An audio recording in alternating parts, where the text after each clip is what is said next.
ನಮ್ಮನ್ನು ಬಹಳವಾಗಿ ಪ್ರೀತಿಸುವಂಥ ಪ್ರಿಯ ಪರಲೋಕದಲ್ಲಿರುವಂಥ ತಂದೆಯ ದೇವರೇ, ನಿಮ್ಮ ಶ್ರೇಷ್ಠವಾದ ನಾಮಕ್ಕೆ ವಂದನೆಗಳು, ಸ್ತೋತ್ರಗಳು ತಂದೆ. ನಿಮ್ಮ ವಾಕ್ಯಗಳನ್ನು ಧ್ಯಾನಿಸುವಾಗ ಪವಿತ್ರ ಆತ್ಮರ ಸಹಾಯವನ್ನು ದಯಪಾಲಿಸಿ.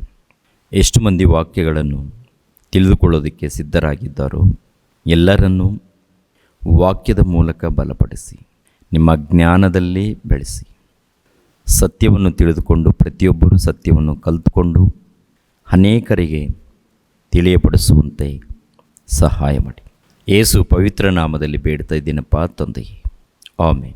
ಲೋಕರಕ್ಷಕನಾದ ಯೇಸು ಕ್ರಿಸ್ತರ ನಾಮದಲ್ಲಿ ನಿಮ್ಮೆಲ್ಲರಿಗೆ ನನ್ನ ಹೃದಯಪೂರ್ವಕದಿಂದ ವಂದನೆಗಳನ್ನು ತಿಳಿಸ್ತಾ ಇದ್ದೀನಿ. ದೇವರ ರಾಜ್ಯವನ್ನು ಕುರಿತು ನಿರ್ದಿಷ್ಟವಾದ ಮಾಹಿತಿಗಳು 19ನೇ ಭಾಗವನ್ನು ಮಾತಾಡ್ತಾ ಇದ್ದೇನೆ. ಈ ಭಾಗದಲ್ಲಿ ನೂತನ ಸೃಷ್ಟಿಯಲ್ಲಿ ಇದ್ದವರು ದೇವರ ಆಶೀರ್ವಾದ ಹೊಂದಿದ ಸಂತಾನವಷ್ಟೇ ಎಂಬ ಅಂಶವನ್ನು ಮಾತಾಡ್ತಾ ಇದ್ದೀನಿ. ಒಂದು ಸಾರಿ ಈ ಒಂದು ವಚನವನ್ನು ಓದೋಣ ಪ್ರಿಯರೇ. ಯೆಶಾಯನ ಗ್ರಂಥ 65ನೇ ಅಧ್ಯಾಯ, ಯೆಶಾಯನ ಗ್ರಂಥ 65ನೇ ಅಧ್ಯಾಯ 23ನೇ ವಚನವನ್ನು ನೋಡೋಣ. ಅವರು ವ್ಯರ್ಥವಾಗಿ ದುಡಿಯರು, ಅವರಿಗೆ ಹುಟ್ಟುವ ಮಕ್ಕಳು ಘೋರ ವ್ಯಾಧಿಗೆ ಗುರಿಯಾಗರು.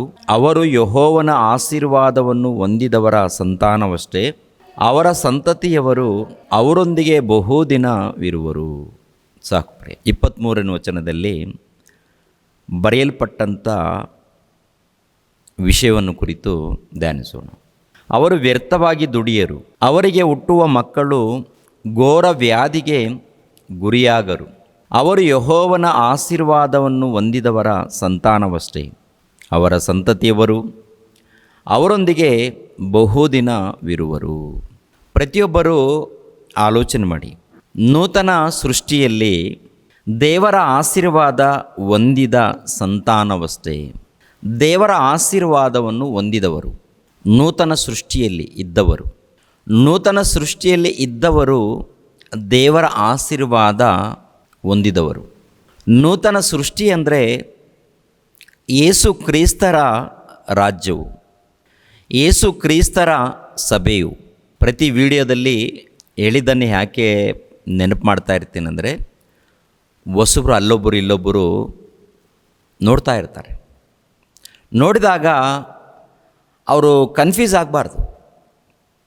ಅದ್ರಿಗೋಸ್ಕರ ಈ ಮಾತನ್ನು ಮಾತಾಡುವಂಥದ್ದು. ನೂತನ ಸೃಷ್ಟಿ ಅಂದರೆ ಯೇಸು ಕ್ರಿಸ್ತರ ಸಭೆ, ಯೇಸು ಕ್ರಿಸ್ತರ ರಾಜ್ಯವು.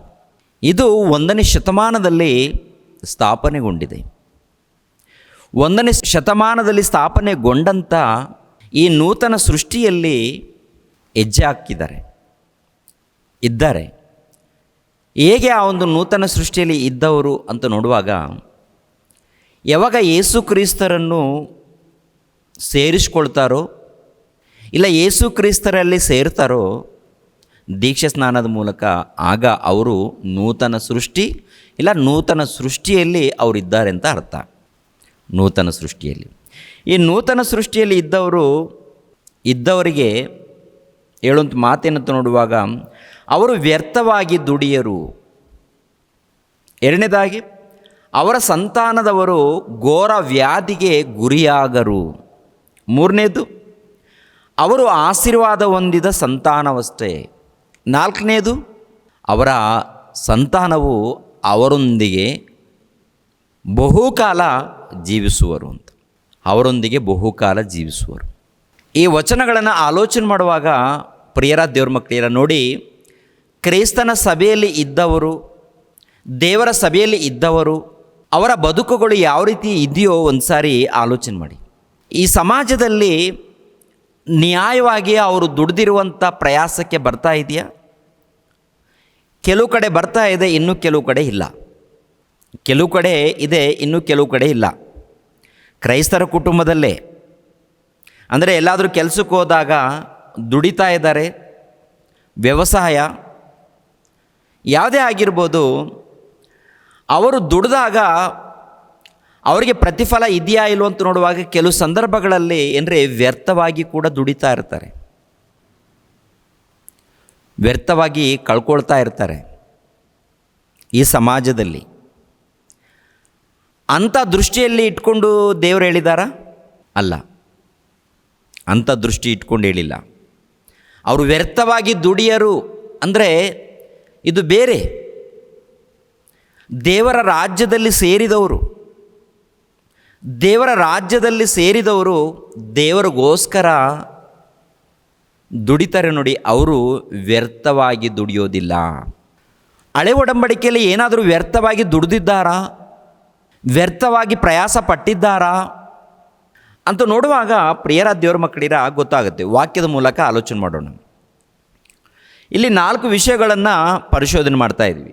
ಅವರು ವ್ಯರ್ಥವಾಗಿ ದುಡಿಯರು, ಅವರ ಸಂತಾನದವರು ಘೋರ ವ್ಯಾಧಿಗೆ ಗುರಿಯಾಗರು, ಅವರು ಆಶೀರ್ವಾದ ಹೊಂದಿದ ಸಂತಾನವಷ್ಟೇ, ಅವರ ಮಕ್ಕಳು ಅವರೊಂದಿಗೆ ಸದಾಕಾಲ ಬಹುಕಾಲ ಇರುವರು ಅಂತಿರುತ್ತೆ.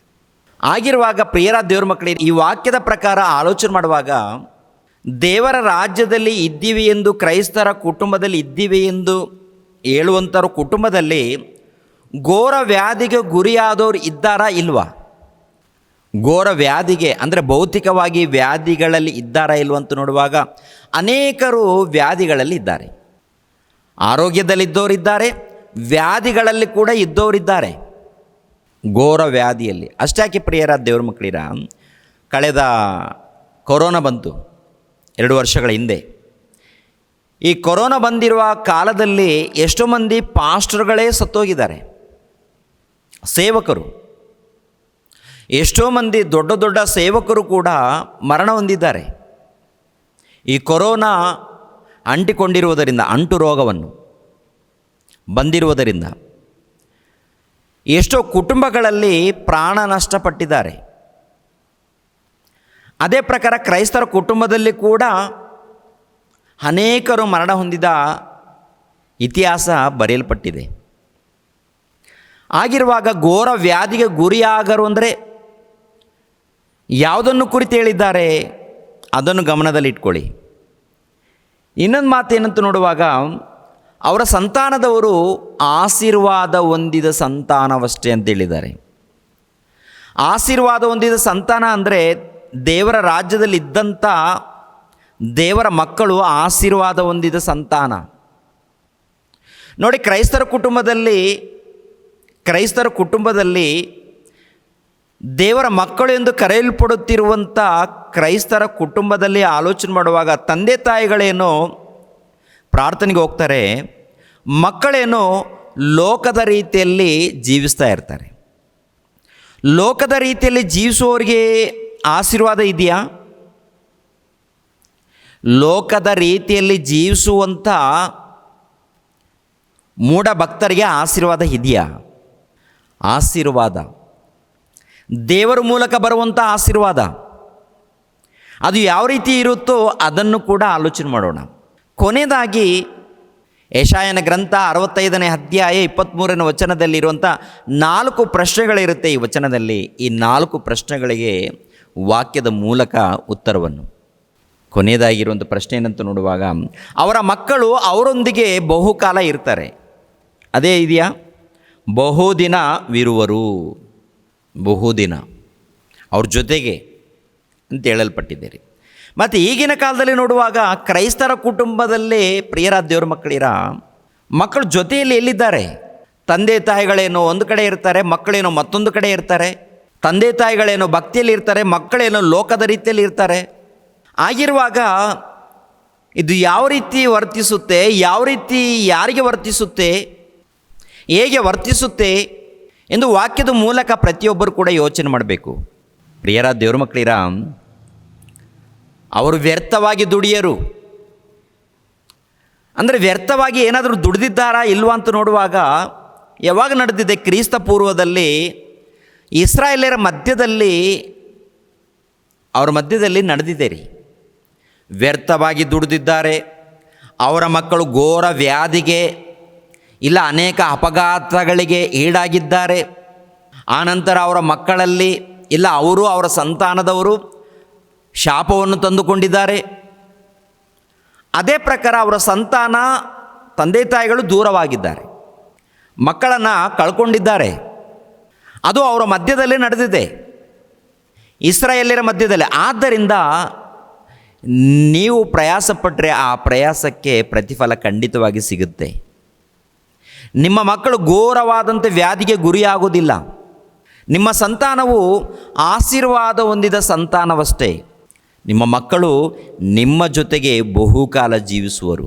ಏನ್ರಿ, ಕ್ರೈಸ್ತ ಪೂರ್ವದಲ್ಲಿ ನಡೆದಿರುವಂಥ ಸಂಗತಿಗಳನ್ನು ಒಂದು ಸಾರಿ ಯೋಚನೆ ಮಾಡೋಣ.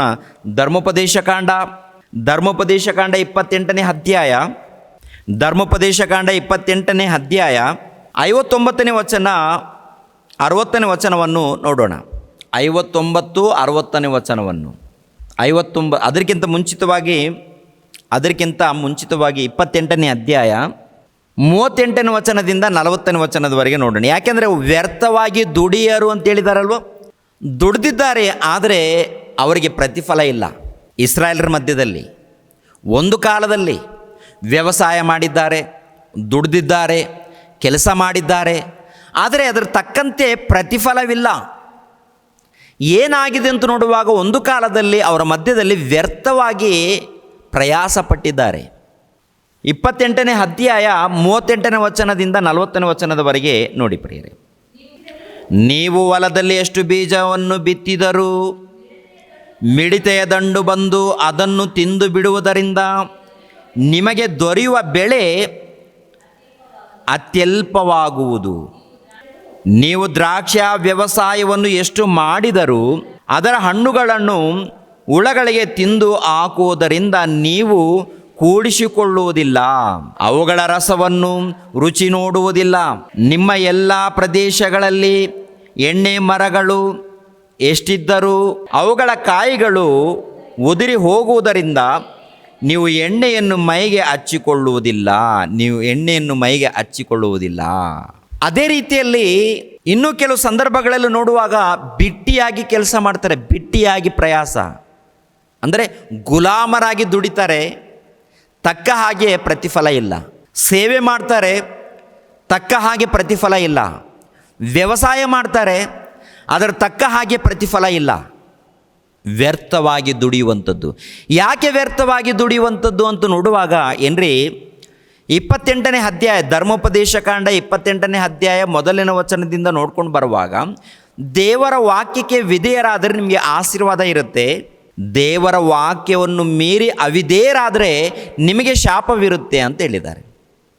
ಈ ಶಾಪವನ್ನು ಹೊಂದಿಕೊಂಡಾಗ, ದೇವ್ರ ಮೂಲಕ ಶಾಪ ಬಂದಾಗ ಅವರು ದುಡಿದ್ರು, ಆ ದುಡಿದಿರುವಂಥ ಪ್ರಯಾಸ ಇರುತ್ತಲ್ಲ, ಆ ತಕ್ಕ ಹಾಗೆ ಆ ಪ್ರಯಾಸ ಅವರಿಗೆ ಪ್ರತಿಫಲ ಇಲ್ಲ ರೀ. ವ್ಯರ್ಥವಾಗಿ ವ್ಯರ್ಥವಾಗ್ತಾ ಇರುತ್ತೆ. ಅವರ ಶ್ರಮೆ, ಅವರ ಪ್ರಯಾಸ, ಅವರ ದುಡಿಮೆ ವ್ಯರ್ಥವಾಗುವಂಥದ್ದು. ಅದೇ ರೀತಿಯಲ್ಲಿ ಪ್ರಿಯರ ದೇವ್ರ ಮಕ್ಕಳಿರ 2ನೇ ವಿಷಯದಲ್ಲಿ ಏನಂತ ಹೇಳಿದ್ದಾರೆ, ನಿಮ್ಮ ಸಂತಾನವು ಘೋರ ವ್ಯಾಧಿಗೆ ಗುರಿಯಾಗುವುದಿಲ್ಲ. ಅಂದರೆ ಒಂದು ಕಾಲದಲ್ಲಿ ಇಸ್ರಾಯೇಲ್ಯರಲ್ಲಿ ಅವರ ಸಂತಾನದವರು ಅವರು ಘೋರ ವ್ಯಾಧಿಗೆ ಗುರಿಯಾಗಿದ್ದಾರೆ ಪ್ರಿಯರೇ. ಅದು ಕೂಡ ಎಲ್ಲಿರುತ್ತೆ ಅಂತ ನೋಡುವಾಗ ಅದೇ ಧರ್ಮೋಪದೇಶಕಾಂಡ 28ನೇ ಅಧ್ಯಾಯ 59, 60ನೇ ವಚನವನ್ನು ಗಮನಿಸೋಣ. 59, 60ನೇ ವಚನವನ್ನು. ಆತನು ನಿಮಗೆ ನಿಮ್ಮ ಸಂತತಿಯವರಿಗೂ ದೀರ್ಘಕಾಲವಿರುವ ಬಹು ವಿಶೇಷವಾದ ಉಪದ್ರವಗಳನ್ನು ಬರಮಾಡುವನು, ಬಹುಕಾಲದವರೆಗೆ ವಾಸಿಯಾಗದ ಘೋರ ವ್ಯಾಧಿಗಳಿಂದ ನಿಮ್ಮನ್ನು ಬಾಧಿಸುವನು. ನೀವು ಅಂಜಿಕೊಳ್ಳುತ್ತಿದ್ದ ಐಗುಪ್ತ ದೇಶದ ರೋಗಗಳನ್ನೆಲ್ಲ ತಿರುಗಿ ನಿಮ್ಮ ಮೇಲೆ ಬರಮಾಡುವನು. ಅಂದರೆ ಘೋರ ವ್ಯಾಧಿ. ಯಾರಿಗೆ ಘೋರ ವ್ಯಾಧಿ ಅಂತ ನೋಡುವಾಗ, ಒಂದು ಕಾಲದಲ್ಲಿ ಐಗುಪ್ತ ದೇಶದಲ್ಲಿ ಘೋರ ವ್ಯಾಧಿಗಳನ್ನು ತಂದೆಯಾದ ದೇವರು ಐಗುಪ್ತರ ಮೇಲೆ ಬಿಟ್ಟಿದ್ದಾನೆ. ಅದೇ ಪ್ರಕಾರ ನನ್ನ ಮಾತುಗಳನ್ನು ಮೀರಿ ನೀವು ಪಾಪ ಮಾಡಿದಾಗ, ಅನ್ಯಾಯ ಮಾಡಿದಾಗ, ಅಧರ್ಮ ಮಾಡಿದಾಗ, ನನ್ನನ್ನು ಬಿಟ್ಟು ನಡ್ಕೊಂಡಾಗ ಖಂಡಿತವಾಗಿ ಘೋರವಾದಂಥ ವ್ಯಾಧಿಗಳಿಗೆ ಗುರಿಯಾಗ್ತೀರಂತ ದೇವರು ಶಾಪ ಕೊಟ್ಟಿದ್ದಾನೆ ಪ್ರೇರಿ. ಈ ರೀತಿ ನನ್ನ ಮಾತುಗಳನ್ನು ಮೀರಿ ಪಾಪ ಮಾಡಿದ್ರೆ, ಅನ್ಯಾಯ ಮಾಡಿದರೆ, ಇನ್ನೊಬ್ಬರನ್ನ ದೋಚಿಕೊಂಡ್ರೆ, ಇನ್ನೊಬ್ಬರಿಗೆ ಮೋಸ ಮಾಡಿದರೆ ಖಂಡಿತವಾಗಿ ನೀವು ಅನುಭವಿಸ್ತೀರಾ. ಖಂಡಿತವಾಗಿ ಅದನ್ನೇ ಹೇಳಿದ್ದಾರೆ. ಮತ್ತೊಂದು ಸಾರಿ ಗಮನಿಸೋಣ. ಆತನು ನಿಮಗೂ ನಿಮ್ಮ ಸಂತತಿಯವರಿಗೂ ದೀರ್ಘಕಾಲವಿರುವ ಬಹು ವಿಶೇಷವಾದ ಉಪದ್ರವಗಳನ್ನು ಬರಮಾಡುವನು. ಬಹುಕಾಲದವರೆಗೆ ವಾಸಿಯಾಗದ ಘೋರ ವ್ಯಾಧಿಗಳಿಂದ ನಿಮ್ಮನ್ನು ಬಾಧಿಸುವನು. ಬಹುಕಾಲದವರೆಗೆ ವ್ಯಾಧಿಯಿಂದ, ಘೋರ ವ್ಯಾಧಿಯಿಂದ ನಿಮ್ಮನ್ನು ಬಾಧಿಸುತ್ತಾನೆ. ಒಂದು ಕಾಲದಲ್ಲಿ ಇಸ್ರಾಯೇಲರಿಗೆ ಕೊಡಲ್ಪಟ್ಟಿರುವಂಥ ಶಾಪವು, ಅದ್ರ ಜೊತೆಗೆ ಆಶೀರ್ವಾದವು.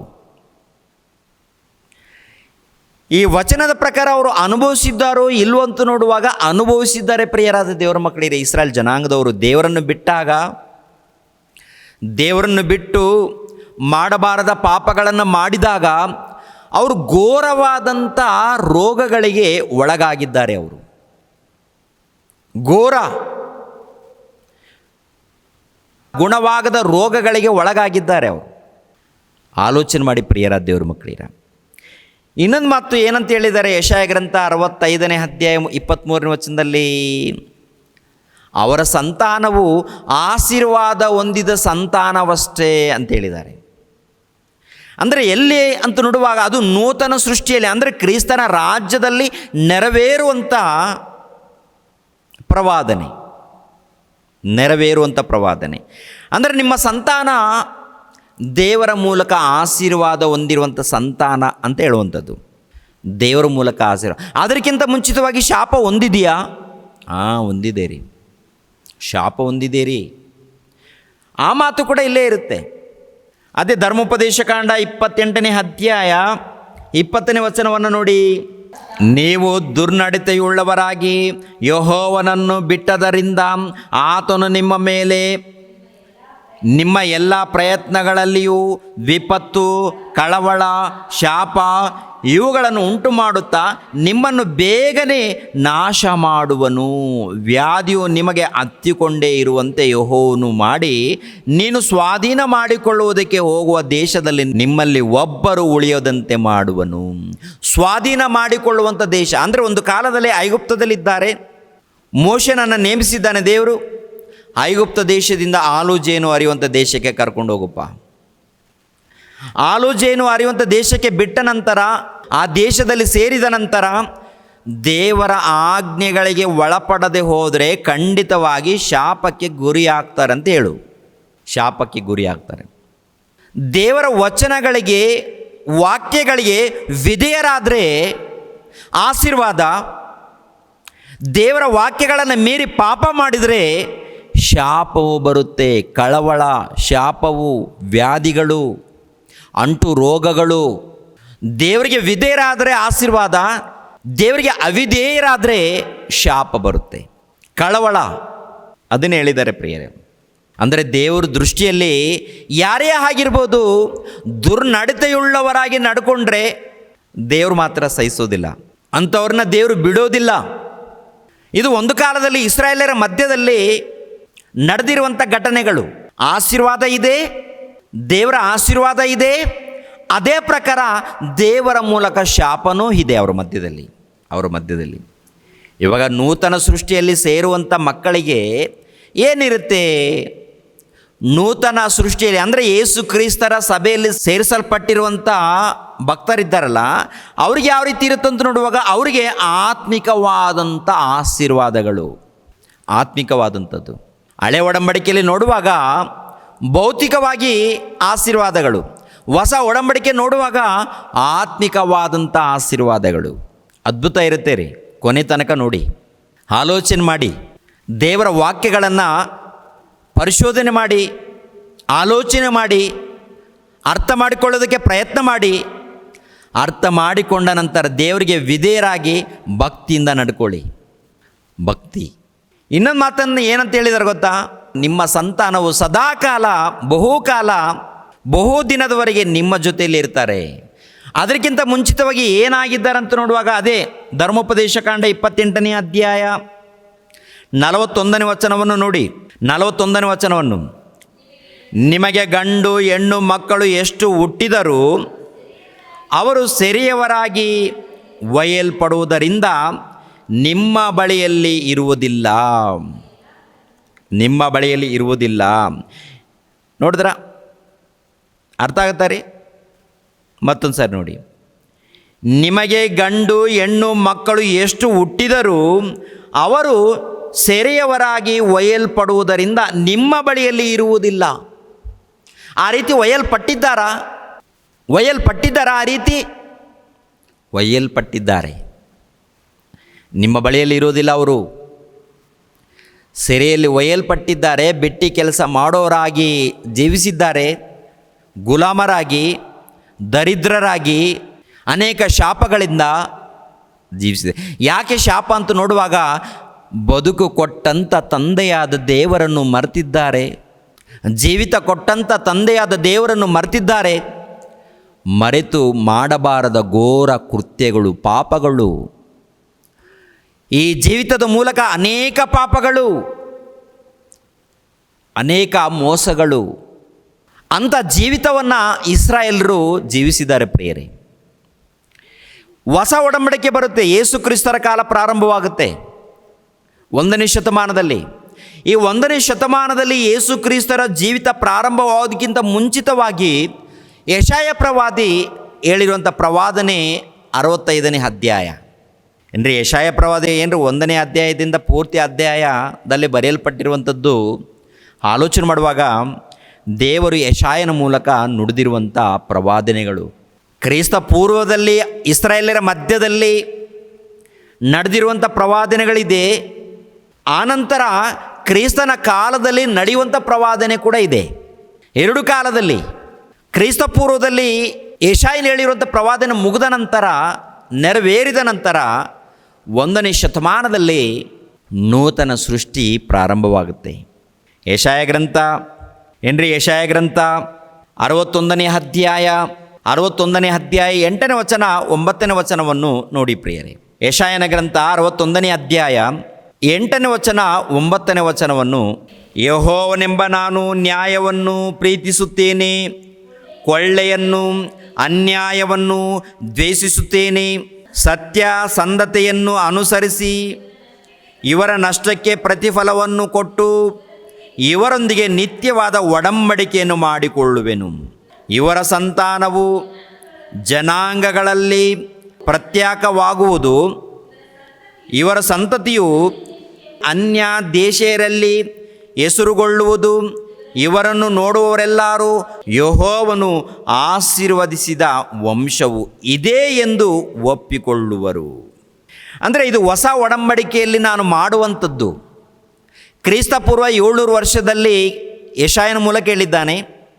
ಅದು ಹೊಸ ಒಡಂಬಡಿಕೆ, ಅಂದರೆ ಯೇಸು ಕ್ರಿಸ್ತರ ಮೂಲಕ ನೆರವೇರುವಂಥ, ಸ್ಥಾಪನೆಯಾಗುವಂಥ ಸಂಗತಿಗಳನ್ನು ಕುರಿತು ಮಾತನಾಡುವಂಥದ್ದು. ಪ್ರಿಯರಾದ ದೇವರ ಮಕ್ಕಳಿರ, ಆಲೋಚನೆ ಮಾಡಿ. ಇವರೊಂದಿಗೆ ನಿತ್ಯವಾದ ಒಡಂಬಡಿಕೆಯನ್ನು ಮಾಡಿಕೊಳ್ಳುವೆನು. ಇವರ ಸಂತಾನವು ಜನಾಂಗಗಳಲ್ಲಿ ಪ್ರತ್ಯೇಕವಾಗುವುದು. ಇವರ ಸಂತತಿಯು ಅನ್ಯ ದೇಶೀಯವರಲ್ಲಿ ಹೆಸರುಗೊಳ್ಳುವುದು. ಇವರನ್ನು ನೋಡುವವರೆಲ್ಲರೂ ಯೆಹೋವನು ಆಶೀರ್ವದಿಸಿದ ವಂಶವು ಇದೇ ಎಂದು ಒಪ್ಪಿಕೊಳ್ಳುವರು. ಅಂದರೆ ಅನ್ಯ ದೇಶದವರು, ವಿದೇಶಿಯವರು ಅವರನ್ನು ಮೆಚ್ಚಿಕೊಳ್ತಾರ ಅಂತ ನೋಡುವಾಗ ಏನ್ರಿ, 1ನೇ ಶತಮಾನದಲ್ಲಿ ಯೇಸು ಕ್ರಿಸ್ತರ ಮೂಲಕ ಪ್ರಾರಂಭವಾದ ಈ ನೂತನ ಒಡಂಬಡಿಕೆ ಪ್ರಿಯರ ದೇವರ ಮಕ್ಕಳಿರ ಪ್ರಪಂಚಕ್ಕೆ ಹರಡುತ್ತೆ. ಆ ಇಸ್ರಾಯೇಲ್ಯರು ಅಂದರೆ 1ನೇ ಶತಮಾನದಲ್ಲಿ ನಂಬಿರುವಂಥ ಯೆಹೂದ್ಯರಿದ್ದಾರಲ್ಲ, ಈ ಯೆಹೂದ್ಯರು ಕ್ರಿಸ್ತನ ನಂಬಿದ ನಂತರ ಕ್ರೈಸ್ತರಾಗ್ತಾರೆ. ಇವರ ಮೂಲಕ ಟೋಟಲ್ ಪ್ರಪಂಚದಲ್ಲಿ ಹರಡುತ್ತಾರೆ. ಪ್ರಪಂಚದಲ್ಲಿ ಎಲ್ಲ ದೇಶದವರು ಏನ್ರಿ 1ನೇ ಶತಮಾನದಲ್ಲಿ ಇದ್ದಂಥ ಕ್ರೈಸ್ತರನ್ನು, ಅಂದರೆ ಅವರು ಒಂದು ಕಾಲದಲ್ಲಿ ಯೆಹೂದ್ಯರು, ಈ ಯೆಹೂದ್ಯರಾಗಿರುವಂಥ ಇವರು ಕ್ರೈಸ್ತನನ್ನು ನಂಬಿದ ನಂತರ ಕ್ರೈಸ್ತರಾಗ್ತಾರೆ. ಅವರನ್ನು ಟೋಟಲ್ ವಿದೇಶಿಯವರು ಏನ್ರಿ, ವಿದೇಶಿಯವರಲ್ಲಿ ಹೆಸರುಗೊಳ್ಳುವಂಥದ್ದು. ಅಂದರೆ ಎಲ್ಲ ದೇಶದಲ್ಲಿ ನೋಡುವಾಗ ಕ್ರೈಸ್ತರು, ನಿಜವಾದ ಭಕ್ತರು ಹೆಸರುಗೊಳ್ಳುವಂಥದ್ದು. ಅಪೊಸ್ತಲರಿದ್ದಾರಾ? 1ನೇ ಶತಮಾನದಲ್ಲಿ ಯೇಸು ಕ್ರಿಸ್ತರ ಸಭೆಯಲ್ಲಿ ನೂತನ ಸೃಷ್ಟಿಯಲ್ಲಿ ಸೇರಿಸಲ್ಪಟ್ಟಿರುವಂಥ ಇವರು ಟೋಟಲ್ ಎಲ್ಲ ಮೂಲೆಯಲ್ಲಿ ಹೆಸರುಗೊಂಡಿದ್ದಾರೆ ಪ್ರಿಯರೇ. ಇವತ್ತು ನಾವು ಈ 21ನೇ ಶತಮಾನದಲ್ಲಿ ಅಪೊಸ್ತಲರ ಬಗ್ಗೆ ಮಾತನಾಡ್ತಾ ಇದ್ದೀವಂದರೆ ಅವರ ಹೆಸರು ನಮ್ಮ ದೇಶದಲ್ಲಿ ಕೂಡ ನಾವು ಮಾತನಾಡ್ತಾ ಇದ್ದೀವ? ಅಮೆರಿಕದಲ್ಲಿ ಮಾತನಾಡ್ತಾರಾ? ಇಂಗ್ಲೆಂಡ್ ದೇಶದಲ್ಲಿ, ಪಾಕಿಸ್ತಾನದಲ್ಲಿ, ದುಬೈ, ಟೋಟಲ್ ಪ್ರಪಂಚ ದೇಶದಲ್ಲಿ ಪ್ರಿಯರ ದೇವ್ರ ಮಕ್ಕಳಿರ ಕ್ರೈಸ್ತನ ರಾಜ್ಯದಲ್ಲಿ ಇದ್ದಂಥ 1ನೇ ಶತಮಾನದಲ್ಲಿ ಇದ್ದಂಥ ಕ್ರೈಸ್ತರನ್ನು ಕುರಿತು ಮಾತನಾಡಿಕೊಳ್ಳುವಂಥದ್ದು, ಅವರು ಮಾಡಿರುವಂಥ ಕ್ರಿಯೆಗಳು, ಬೋಧನೆಗಳು, ಅವರ ತ್ಯಾಗವು, ಅವರ ಪ್ರಯಾಸವು ಮಾತನಾಡಿಕೊಳ್ಳುವಂಥದ್ದು. ನಮ್ಮ ಪ್ರಯಾಸ ಯಾರು ಮಾತಾಡ್ಕೊಳ್ತಾರೆ? ನಾವು ಪಡುವಂಥ ಪ್ರಯಾಸ, ನಮ್ಮ ಪ್ರಯಾಸ ಏನಿದೆ? ಸ್ವಾರ್ಥಕ್ಕಾಗಿ ನಮ್ಮ ಪ್ರಯಾಸ, ಲೋಕದಗೋಸ್ಕರ ನಮ್ಮ ಪ್ರಯಾಸ. ನಿಜವಾಗಲೂ ವಾಕ್ಯದ ನಿಮಿತ್ತವಾಗಿ ನಮ್ಮ ಪ್ರಯಾಸ ಇದ್ದರೆ ಖಂಡಿತವಾಗಿ ತಂದೆಯಾದ ದೇವರು ಮೆಚ್ಚಿಕೊಳ್ತಾರೆ. ಅಂಥವರನ್ನು ಪ್ರಪಂಚ ದೇಶದಲ್ಲಿ ಅನೇಕರು ಭಕ್ತರು ಮಾತನಾಡಿಕೊಳ್ಳುತ್ತಾರೆ, ಇವರು ನಿಜವಾಗಲೂ ಆಶೀರ್ವಾದ ಹೊಂದಿರುವಂಥ ಭಕ್ತರು ಎಂದು. ಅದೇ ಯೆಶಾಯನ ಗ್ರಂಥ 65ನೇ ಅಧ್ಯಾಯ, ಯೆಶಾಯನ ಗ್ರಂಥ 65ನೇ ಅಧ್ಯಾಯ 23ನೇ ವಚನವನ್ನು ಗಮನಿಸಿರಿ. ಇದರಲ್ಲಿ 4 ವಿಷಯಗಳನ್ನು ಕುರಿತು ಆಲೋಚನೆ ಮಾಡ್ತಾಯಿದ್ದೀವಿ. 1ನೇ ವಿಷಯ ಏನಪ್ಪ ಅಂತ ನೋಡುವಾಗ, ಅವರು ವ್ಯರ್ಥವಾಗಿ ದುಡಿಯರು. 2ನೇದಾಗಿ ಅವರ ಸಂತಾನಕ್ಕೆ ಘೋರ ವ್ಯಾಧಿ ತಗಲದು. ಅವರ ಸಂತಾನವು ಆಶೀರ್ವಾದ ಹೊಂದಿದ ಸಂತಾನವಷ್ಟೇ. ಅವರು ಸದಾಕಾಲ ತಮ್ಮ ತಂದೆ ತಾಯಿಗಳ ಜೊತೆಯಲ್ಲಿ ಜೀವಿಸುವರು ಅಂತಿರುತ್ತೆ ಬಹುಕಾಲ. ಹಾಗಿರುವಾಗ ಇದು ಕ್ರೈಸ್ತರ ಮಧ್ಯದಲ್ಲಿ ನೂತನ ಸೃಷ್ಟಿಯಲ್ಲಿ ಆಗುತ್ತಾ ಇಲ್ಲೋ ಅಂತ ನೋಡುವಾಗ ಒಂದು ಸಾರಿ ಮತ್ತಾಯನ ಬರೆದ ಸುವಾರ್ತೆ 19ನೇ ಅಧ್ಯಾಯ, ಮತ್ತಾಯನ ಬರೆದ ಸುವಾರ್ತೆ 19ನೇ ಅಧ್ಯಾಯ 27ನೇ ವಚನ 28ನೇ ವಚನವನ್ನು ನೋಡಿ ಪ್ರಿಯರೇ. ಅಂದರೆ ಇವರು ಪ್ರಯಾಸ ಇದೆಯಲ್ವಾ, ವ್ಯರ್ಥವಾಗಿ ಪ್ರಯಾಸ ಪಡ್ತಾ ಇದ್ದಾರಾ?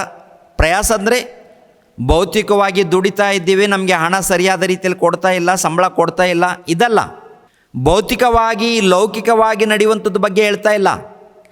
ದೇವರ ರಾಜ್ಯದಲ್ಲಿ ನೂತನ ಸೃಷ್ಟಿಯಲ್ಲಿ ಕ್ರೈಸ್ತರ ಸಭೆಯಲ್ಲಿ ಸೇರಿಸಲ್ಪಟ್ಟ ನಂತರ ಅವರು ಮಾಡುವಂಥ ಕೆಲಸ ಇದೆಯಲ್ಲ, ಅವರು ಮಾಡುವಂಥ ಕೆಲಸ, ಇಲ್ಲಾಂದರೆ ಸುವಾರ್ತೆ ಕೆಲಸ, ದೇವರ ಕೆಲಸ, ದೇವ್ರಿಗೋಸ್ಕರ ಪಡುವಂಥ ಕೆಲಸ ಇದೆಯಲ್ವಾ, ಈ ಕೆಲಸ ಮಾಡಿದಾಗ ಅವರಿಗೆ ಪ್ರತಿಫಲ ಇದೆಯಂತೆ. ವ್ಯರ್ಥವಾಗಿ ಅವರು ಯಾರು ಕೂಡ ದುಡಿಯರು. ಅವರು ಏನೇ ಮಾಡಲಿ, ಒಬ್ಬ ಸೇವಕನಿಗೆ 1 ಗ್ಲಾಸ್ ನೀರು ಕೊಟ್ಟಿದ್ದಾರಾ, ಅದಕ್ಕೆ ಬರುವಂಥ ಪ್ರತಿಫಲ ಬರುತ್ತೆ. ದೇವರ ಸೇವಕರಿಂದ ಮನೆಯಲ್ಲಿ ಸೇರಿಸ್ಕೊಂಡಿದ್ದೀರಾ, ಅವರಿಗೆ ಬರುವಂಥ ಪ್ರತಿಫಲವು ಅವರಿಗೆ ಬರುತ್ತೆ. ದೇವರ ಸೇವಕರು, ಸುವಾರ್ತಿಕರು, ಒಳ್ಳೆಯ ಸೇವಕರು ಎಂದು ಹೇಳಿ ಅವ್ರಿಗೆ 1 ತುತ್ತು ಊಟ ಕೊಟ್ಟಿದ್ದೀರಾ ದೇವರ ನಾಮದಲ್ಲಿ, ಅವರಿಗೆ ಬರುವಂಥ ಪ್ರತಿಫಲ ಖಂಡಿತವಾಗಿ ಅವರು ಪಡ್ಕೊಳ್ತಾರೆ. ಪೇತ್ರನು ಯೇಸು ಕ್ರಿಸ್ತರಿಗೆ ಕೇಳುವಂಥ ಮಾತು ಒಂದು ಸರಿ ನೋಡಿ, 27ನೇ ವಚನ. ಆಗ ಪೇತ್ರನು ಆತನನ್ನು, ಇಗೋ ನಾವು ಎಲ್ಲ ಬಿಟ್ಟು ನಿನ್ನನ್ನು ಹಿಂಬಾಲಿಸಿದೆವು, ನಮಗೆ ಏನು ದೊರೆಯುವುದು ಎಂದು ಕೇಳಲು. ನಮಗೇನಯ್ಯ ದೊರಕುತ್ತೆ? ಮನೆಯನ್ನು, ಆಸ್ತಿಯನ್ನು ಎಲ್ಲವನ್ನು ಬಿಟ್ಟು ನಿಮ್ಮ ಹಿಂದೆ ಬಂದಿದ್ದೀವಿ, ನಿಮ್ಮನ್ನು ಹಿಂಬಾಲಿಸ್ತಾ ಇದ್ದೀವಿ, ನಿಮ್ಮ ಮಾತನ್ನು ಕೇಳ್ತಾ ಇದ್ದೀವಿ, ನಮಗೇನಿದೆಯ ಲಾಭ ಏನಿದೆ? ನೋಡುವಾಗ ದೇವರ ರಾಜ್ಯ ಅಂತ ಹೇಳ್ತಾ ಇದ್ದೀರಾ, ದೇವರ ರಾಜ್ಯವು ಅಂತ ಹೇಳ್ತಾ ಇದ್ದೀರಾ. ಆನಂತರ ಇಲ್ಲಿ ನೋಡ್ತಾ ಇದ್ದರೆ ವಾತಾವರಣ ಕಾಣ್ತಾ ಇಲ್ಲ, ಯಾವಾಗ ನೋಡಿದ್ರು ಸುವಾರ್ತೆ ಅಂತ ಇದ್ದೀರಾ, ಆತ್ಮಿಕ ಜ್ಞಾನ ಅಂತ ಇದ್ದೀರಾ, ಪರಲೋಕ ಅಂತ ಇದ್ದೀರಾ. ಒಂಚೂರು ನಮ್ಗೆ ಏನು ಅರ್ಥ ಆಗ್ತಾ ಇಲ್ಲ. ನಿಮಗೋಸ್ಕರ ಪ್ರಯಾಸ ಪಡ್ತಾ ಇದ್ದೀವಲ್ಲ, ನಮಗೇನು ಲಾಭ ಇದೆ, ನಮಗೇನು ದೊರೆಯುವುದು ಎಂದು ಕೇಳಲು ಯೇಸು ಅವರಿಗೆ, ನಿಮಗೆ ಸತ್ಯವಾಗಿ ಹೇಳುತ್ತೇನೆ, ಹೊಸ ಸೃಷ್ಟಿಯಲ್ಲಿ ಮನುಷ್ಯಕುಮಾರನು ತನ್ನ ಮಹಿಮೆಯ ಸಿಂಹಾಸನದ ಮೇಲೆ ಕೂತುಕೊಳ್ಳುವಾಗ ನನ್ನನ್ನು ಹಿಂಬಾಲಿಸುತ್ತಿರುವ ನೀವು ಸಹ 12 ಸಿಂಹಾಸನಗಳ ಮೇಲೆ ಕೂತುಕೊಂಡು ಇಸ್ರಾಯೇಲಿನ 12 ಕುಲಗಳಿಗೆ ನ್ಯಾಯ ತೀರಿಸುವಿರಿ. ಇಸ್ರಾಯೇಲರಿಗೆ 12 ಕುಲಗಳಿಗೆ ನ್ಯಾಯ ತೀರಿಸುವಿರಿ. ಅಯ್ಯ, ನಮ್ಗೆ ಏನಯ್ಯ ಲಾಭ, ನಮಗೇನು ದೊರೆಯುತ್ತೆ? ನಾನು ಜಯ ಹೊಂದಿದ ನಂತರ ದೇವರ ಸಿಂಹಾಸನದ ಮೇಲೆ ಕುಳಿತುಕೊಳ್ತೇನೆ. ದೇವರ ಸಿಂಹಾಸನದ ಮೇಲೆ ಕುಳಿತುಕೊಂಡಾಗ ನನ್ನ ರಾಜ್ಯದ ಮೇಲೆ ಕುಳಿತುಕೊಂಡಾಗ, ನೂತನ ಸೃಷ್ಟಿಯಲ್ಲಿ ಕುಳಿತುಕೊಂಡಾಗ ನೀವು ಕೂಡ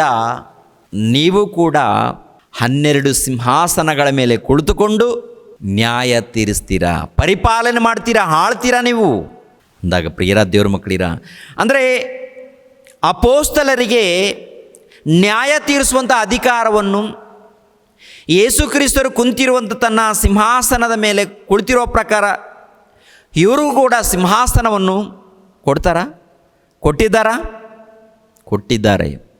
ಅದು ಆತ್ಮಿಕವಾದದ್ದು. ಸಿಂಹಾಸನ ಅಂದರೆ ಸಿಂಹಾಸನದ ಮೇಲೆ ಕುಳಿತುಕೊಂಡಿದ್ದಾರೆ ಅಂದರೆ ನಿದ್ದೆ ಮಾಡೋದಕ್ಕ, ಪರಿಪಾಲನೆ ಮಾಡೋದಕ್ಕೆ, ಆಳ್ವಿಕೆ ಮಾಡೋದಕ್ಕೆ. ಅರಸರು ಸಿಂಹಾಸನದ ಮೇಲೆ ಕುಳಿತುಕೊಂಡಿದ್ದಾರೆ ಅಂದರೆ ಆಳ್ವಿಕೆ, ನ್ಯಾಯ ತೀರಿಸುವಂಥದ್ದು. ಸುಮ್ಮನೆ ಹೋಗಿ ಕುಳಿತುಕೊಳ್ಳಲ್ಲ. ಅರಸರು ಸಿಂಹಾಸನದ ಮೇಲೆ ಕುಳಿತುಕೊಂಡಿದ್ದಾರಂದರೆ ಏನಿರುತ್ತೆ? ನ್ಯಾಯ ತೀರಿಸುವಂಥದ್ದು. ಯಾವುದು ಕೆಟ್ಟದ್ದು, ಯಾವುದು ಒಳ್ಳೆಯದು ವಿಚಾರ ಮಾಡಿ ನ್ಯಾಯ ಮಾಡುವಂಥದ್ದು, ನ್ಯಾಯ ತೀರುವಿಕೆ ಮಾಡುವಂಥದ್ದು. ಅದೇ ಪ್ರಕಾರ 12 ಗೋತ್ರದಲ್ಲಿ ಇದ್ದಂಥ ಇಸ್ರೇಲ್ ಜನಾಂಗದವರಿಗೆ ಈ ಅಪೋಸ್ತಲರು ನ್ಯಾಯ ತೀರಿಸಿದ್ದಾರಂತೆ ಪ್ರಿಯರೇ. ಸಿಂಹಾಸನ ಎಲ್ಲಿದೆ ಅಂತ ನೋಡುವಾಗ ಏನ್ರಿ, ಕಣ್ಣಿಗೆ ಕಾಣುವಂಥ ಸಿಂಹಾಸನವಲ್ಲ, ಕಣ್ಣಿಗೆ ಕಾಣುವಂಥ ರಾಜ್ಯವಲ್ಲ, ಭೌತಿಕವಾದಂಥ ರಾಜ್ಯವಲ್ಲ, ಆತ್ಮಿಕವಾದಂಥ ರಾಜ್ಯ. ಈ ಆತ್ಮಿಕವಾದಂಥ ರಾಜ್ಯದಲ್ಲಿ, ಯೇಸುಕ್ರಿಸ್ತರ ರಾಜ್ಯದಲ್ಲಿ ಅಧಿಕಾರವನ್ನು ಪಡೆದವರಾಗಿ ದೇವರ ಜ್ಞಾನದ ಮೂಲಕ, ವಾಕ್ಯದ ಮೂಲಕ ಲೋಕಕ್ಕೆ ನ್ಯಾಯ ತೀರಿಸುವಂಥದ್ದು. ಅದು ಉನ್ನತವಾಗಿ ಇರುತ್ತೆ ಪ್ರಿಯರೇ, ಒಳ್ಳೆಯ ರೀತಿಯಲ್ಲಿ. ಅದೇ ರೀತಿಯಲ್ಲಿ ನೋಡುವಾಗ 29ನೇ ವಚನ ನೋಡಿ, 29ನೇ ವಚನ.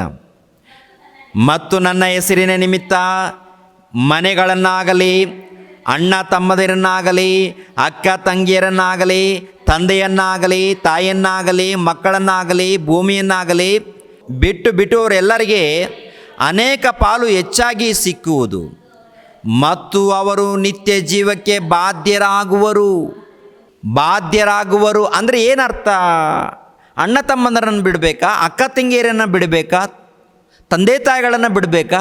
ಯಾವ ವಿಷಯದಲ್ಲಿ ಅಂತ ನೋಡುವಾಗ ಏನ್ರಿ, ಅವರೆಲ್ಲರನ್ನು ಪ್ರೀತಿಸಬೇಕು. ಶತ್ರುಗಳನ್ನು ಪ್ರೀತಿಸು ಅಂತ ಹೇಳಿದಾರಲ್ವ, ಶತ್ರುಗಳನ್ನೇ ಪ್ರೀತಿಸು ಅಂತ ಹೇಳಿರುವಾಗ ತಂದೆ ತಾಯಿಗಳನ್ನು ಬಿಡು ಅಂತ ಹೇಳ್ತಾರ? ಒಂದು ವೇಳೆ ಹೇಳಿದರೆ ಅದ್ರ ಉದ್ದೇಶ ಏನಿರುತ್ತೆ?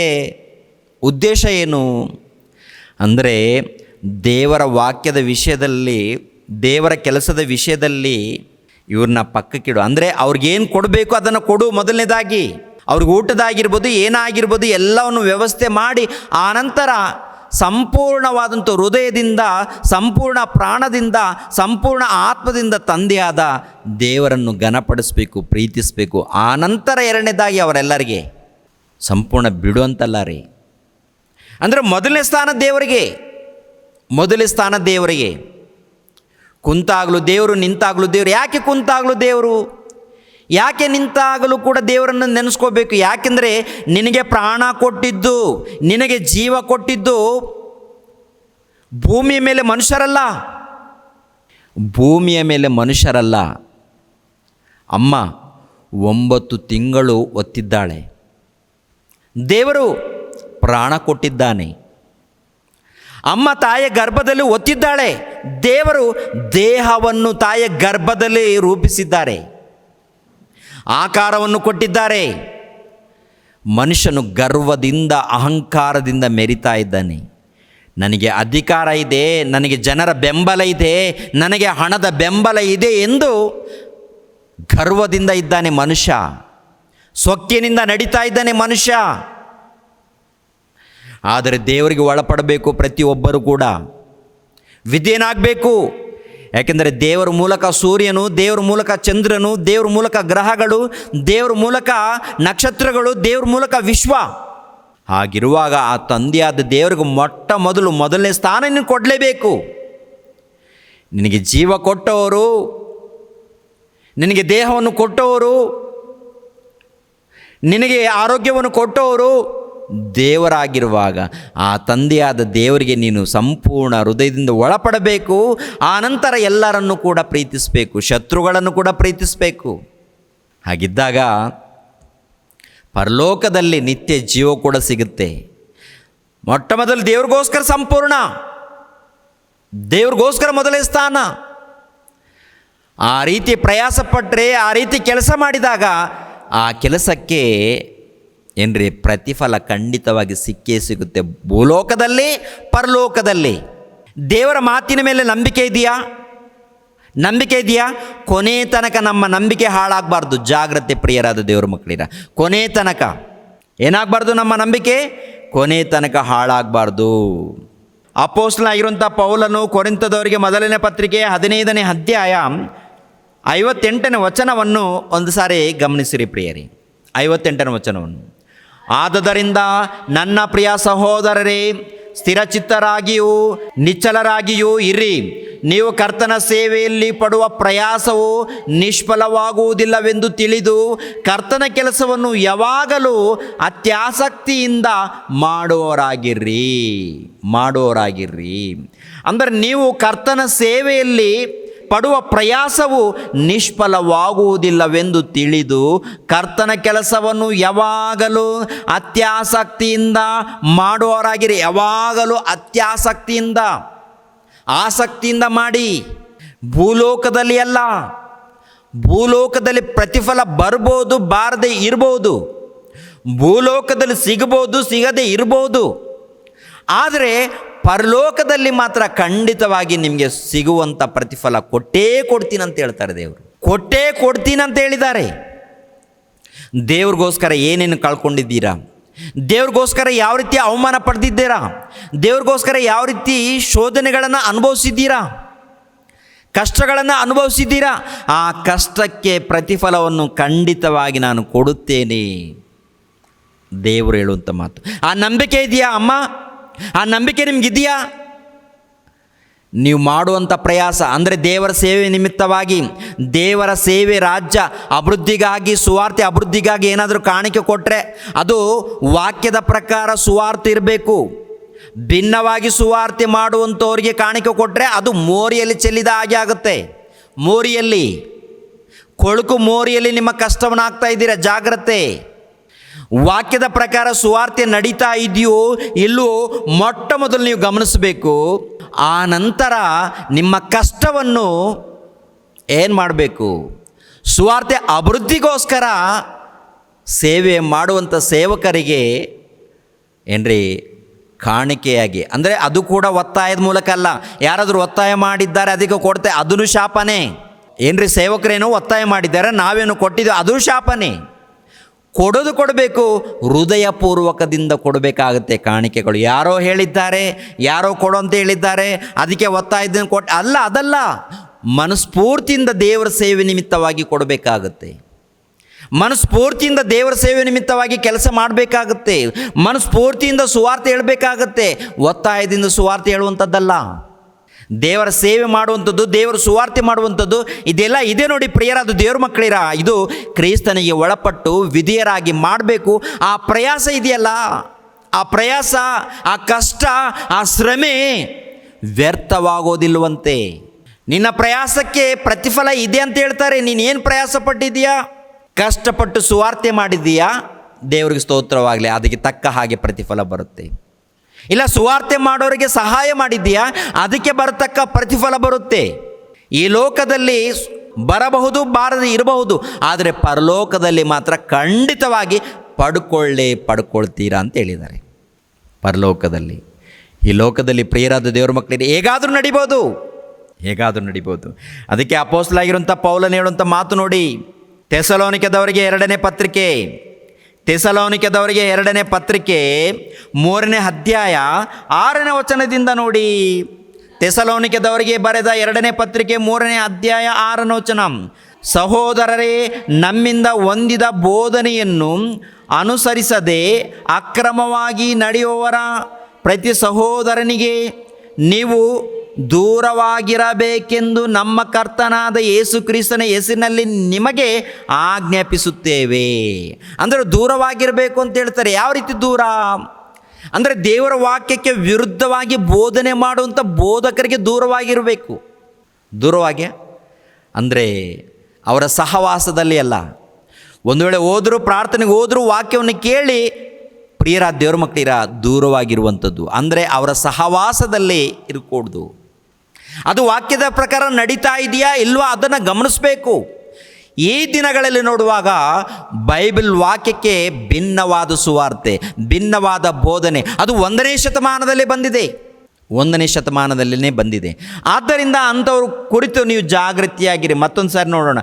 ಸಹೋದರರೇ, ನಮ್ಮಿಂದ ಹೊಂದಿದ ಬೋಧನೆಯನ್ನು ಅನುಸರಿಸದೆ ಅಕ್ರಮವಾಗಿ ನಡೆಯುವ ಪ್ರತಿ ಸಹೋದರನಿಗೆ ನೀವು ದೂರವಾಗಿರಬೇಕೆಂದು ನಮ್ಮ ಕರ್ತನಾದ ಯೇಸು ಕ್ರಿಸ್ತನ ಹೆಸರಿನಲ್ಲಿ ನಿಮಗೆ ಆಜ್ಞಾಪಿಸುತ್ತೇವೆ. ನೀವು ನಮ್ಮನ್ನು ಅನುಸರಿಸಿ ಹೇಗೆ ನಡೆಯಬೇಕೆಂದು ನೀವೇ ಬಲ್ಲಿರಿ. ನಾವು ನಿಮ್ಮಲ್ಲಿ ಅಕ್ರಮವಾಗಿ ನಡೆಯಲಿಲ್ಲ. ನಾವು ಹಣ ಕೊಡದೆ ಯಾರ ಬಳಿಯಲ್ಲಿಯೂ ಊಟ ಮಾಡಲಿಲ್ಲ. ನಿಮ್ಮಲ್ಲಿ ಒಬ್ಬರಿಗೂ ಭಾರವಾಗಬಾರದೆಂದು ಹಗಲಿರುಳು ಕಷ್ಟದಿಂದಲೂ ಪ್ರಯಾಸದಿಂದಲೂ ದುಡಿದು ಜೀವನ ಮಾಡಿಕೊಂಡೆವು. ನಿಮ್ಮಿಂದ ಪೋಷಣೆ ಹೊಂದುವುದಕ್ಕೆ ನಮಗೆ ಹಕ್ಕಿಲ್ಲವೆಂದು ಹಾಗೆ ಮಾಡಲಿಲ್ಲ. ನೀವು ನಮ್ಮನ್ನು ಅನುಸರಿಸುವುದಕ್ಕಾಗಿ ನಿಮಗೆ ಮಾದರಿಯಾಗಿರೋಣವೆಂದು ಮಾಡಿದೆವು. ಅಂದರೆ ನೋಡಿ ಪ್ರಿಯರ ದೇವ್ರ ಮಕ್ಕಳಿರ, ಅಪೊಸ್ತಲನಾಗಿರುವಂಥ ಪೌಲನ ಜೊತೆಯಲ್ಲಿ ಇದ್ದಂಥ ಕೆಲವರು ದುಡಿದು ಕೆಲಸ ಮಾಡಿ ಸುವಾರ್ತೆ ಮಾಡಿದಾರಂತೆ. ಅದೇ ಪ್ರಕಾರ ಅಲ್ಲಿ ಎಲ್ಲಿಗಾದರೂ ಹೋದಾಗ ಅವರಿಗೆ ಹಣ ಕೊಟ್ಟು ಊಟ ಮಾಡಿದಾರಂತೆ. ಅಂದರೆ ಹಗಲೊತ್ತು ದುಡಿಯುವಂಥದ್ದು, ಇಲ್ಲಾಂದ್ರೆ ಸಾಯಂಕಾಲ ದುಡಿಯುವಂಥದ್ದು, ಆ ದುಡ್ದು ಇರುವಂಥ ಸ್ವಲ್ಪ ಹಣ ಬರುತ್ತಲ್ಲ ಅದರ ಮೂಲಕ ಊಟ ಮಾಡಿರುವಂಥದ್ದು ಯೌವನ ಕಾಲದಲ್ಲಿ. ಅವರು ಯೌವನ ಕಾಲದಲ್ಲಿ ಸುವಾರ್ತೆ ಮಾಡುವಂಥ ಸಮಯದಲ್ಲಿ, ಆನಂತರ ಕೆಲವು ಕಾಲ ಆದ ನಂತರ ಏನ್ರಿ ಸಹಾಯವನ್ನು ಪಡ್ಕೊಂಡಿದ್ದಾರೆ. ಇದು ನೋಡುವಾಗ ನಾವು ನಿಮಗೆ ಮಾದರಿಯಾಗಿ ತೋರಿಸ್ತಾ ಇದ್ದೀವಿ. ಮಾದರಿಯಾಗಿ ನೀವು ಯಾರಿಗೂ ಒಳಪಡಬೇಡಿ, ದೇವರಿಗೆ ಒಳಪಡಿ, ಯಥಾರ್ಥವಾಗಿ ಸೇವೆ ಮಾಡಿ, ಕೆಲಸ ಮಾಡಿ, ಕಷ್ಟಪಟ್ಟು ಸೇವೆ ಮಾಡಿ. ಏನ್ರಿ ದುಡಿದು ಸೇವೆ ಮಾಡಿದ್ದಾರಾ? ಅನೇಕ ಪಟ್ಟಣಗಳಿಗೆ ದುಡಿದು ಸೇವೆ ಮಾಡಿದ್ದಾರಾ? ಹೌದು ಪ್ರಿಯರಾದ ದೇವರ ಮಕ್ಕಳಿರ. ಏನ್ರಿ ಈಗಿನ ಕಾಲದಲ್ಲಿ ಆ ರೀತಿ ದುಡಿದು ಯೌವನ ಕಾಲದಲ್ಲಿ ಮಾಡ್ಬೋದು. ಒಂದು ಕಾಲದಲ್ಲಿ ನಾವು 2003 ಬೆಂಗಳೂರು ಪಟ್ಟಣಕ್ಕೆ ಹೆಜ್ಜೆ ಹಾಕಿದ್ದೀವಿ. 2003 ಹೆಜ್ಜೆ ಹಾಕಿದ ನಂತರ ಏನ್ರಿ ಪ್ರತಿನಿತ್ಯ ದುಡಿದು ಮತ್ತೆ ಸುವಾರ್ತೆ ಹೋಗೋದು ನಮ್ಮ ಕಷ್ಟದಿಂದನೇ ಸುಮಾರು ವರ್ಷಗಳು ಹೀಗೆ ಮಾಡ್ಕೊಂಡು ಬಂದಿದ್ದೀವಿ ಪ್ರಿಯರಾದ ದೇವ್ರ ಮಕ್ಕಳಿರ. ದೇವ್ರ ದಾರಿ ತೋರಿಸ್ತಾರ. ಮತ್ತು ಇವಾಗ ಸ್ವಲ್ಪ ಇನ್ನೂ ಜಾಸ್ತಿ ಬೆಳೆಯುತ್ತಿರುವುದರಿಂದ, ಅನೇಕರಿಗೆ ಈ ಒಂದು ಸುವಾರ್ತೆ ಪರಿಚರ್ಯ ಮಾಡುವುದರಿಂದ ಅನೇಕರ ಸಹಾಯವೂ ಕೂಡ ಬೇಕಾಗುತ್ತೆ ರೀ. ಯಾಕೆಂದರೆ ಸುವಾರ್ತೆ ಮಾಡಬೇಕು, ಈ ಲೈವ್ ಕಾರ್ಯಕ್ರಮ ಕೊಡಬೇಕು, ಈ ಕಾರ್ಯಕ್ರಮ ನಡೆಸಬೇಕು, ಈ ಚರ್ಚ್ ನಡೆಸಬೇಕಂದ್ರೆ ಇದರ ಹಿಂದೆ ಖರ್ಚುನೂ ಇರುತ್ತೆ. ಅದಕ್ಕೆ ಕೊನೆಯದಾಗಿ ನಮ್ಮದು ಒಂದು ವಿಡಿಯೋ ಬರುತ್ತೆ ರೀ. ಅದು 2ನೇ ಕೊರಿಂಥದವರಿಗೆ ಬರೆದ ಪತ್ರಿಕೆ 9ನೇ ಅಧ್ಯಾಯ 7ನೇ ವಚನದಲ್ಲಿ ಇರುತ್ತೆ. ಆ ಮಾತು ಹಾಕಿದ್ದೀವಿ. ಅಂದರೆ ಯಾರಾದರೂ ಸೇವೆಗೋಸ್ಕರ ಸಹಾಯ ಮಾಡಬೇಕಂದ್ರೆ ಧಾರಾಳವಾದಂಥ ಹೃದಯದಿಂದ ಕೊಡಿ, ಒತ್ತಾಯದಿಂದ ಕೊಡೋಕೆ ಬರಬೇಡಿ ಅಂತ. ಒತ್ತಾಯದಿಂದ ಕೊಟ್ಟರೆ ಪ್ರತಿಫಲ ಏನಿಲ್ಲ, ಹೃದಯಪೂರ್ವಕದಿಂದ ಕೊಟ್ಟರೆ ಖಂಡಿತವಾಗಿ ತಕ್ಕ ಹಾಗೆ ಪ್ರತಿಫಲ. ಇಲ್ಲಿ ಬರುತ್ತೆ ಅಂತ ನಾನು ಮತ್ತು ಅದನ್ನು ಹೇಳಲ್ಲ, ಇಲ್ಲಿ ಸಿಗುತ್ತೆ ಅಂತಲೂ ಹೇಳಲ್ಲ. ಯಾಕೆಂದರೆ ಸಿಗ್ಬೋದು, ಸಿಗದೆ ಇರ್ಬೋದು. ಪರಲೋಕದಲ್ಲಿ ಮಾತ್ರ, ನಿತ್ಯ ಲೋಕದಲ್ಲಿ ಮಾತ್ರ ಖಂಡಿತವಾಗಿ ಅದಕ್ಕೆ ತಕ್ಕ ಹಾಗೆ ಪ್ರತಿಫಲ ಬರುತ್ತೆ ರೀ. ಈ ಲೋಕದ ಮೇಲೆ ಆಸೆ ಇಟ್ಕೋಬಾರ್ದು ನಾವೆಲ್ಲರೂ. ಏನ್ರಿ ಅಪೊಸ್ತಲ ಅವರೆಲ್ಲರೂ ಕೂಡ ಪ್ರಯಾಸ ಪಟ್ಟಿದ್ದಾರೆ, ಆ ಪ್ರಯಾಸಕ್ಕೆ ತಕ್ಕ ಪ್ರತಿಫಲ ಇದೆ ಎಂದು ಹೇಳಿದ್ದಾರೆ ಪ್ರಿಯರಾದ ದೇವ್ರ ಮಕ್ಕಳಿರ. ಏನ್ರಿ ಅದು ದೇವರ ಮೂಲಕ ನಮಗೆ ಸಿಗುತ್ತೆ. ಅದು ಯಾವಾಗ ಸಿಗುತ್ತೆ, ಹೇಗೆ ಅಂತ ನೋಡುವಾಗ ಅದು ಪರಲೋಕದಲ್ಲಿ. ನೀವು ಯಾವ ರೀತಿ ಕಷ್ಟಪಟ್ಟಿದ್ದೀರಾ, ಯಾವ ರೀತಿ ಪ್ರಯಾಸ ಪಟ್ಟಿದ್ದೀರಾ ಅಂತ ಪ್ರತಿಯೊಂದಕ್ಕೆ.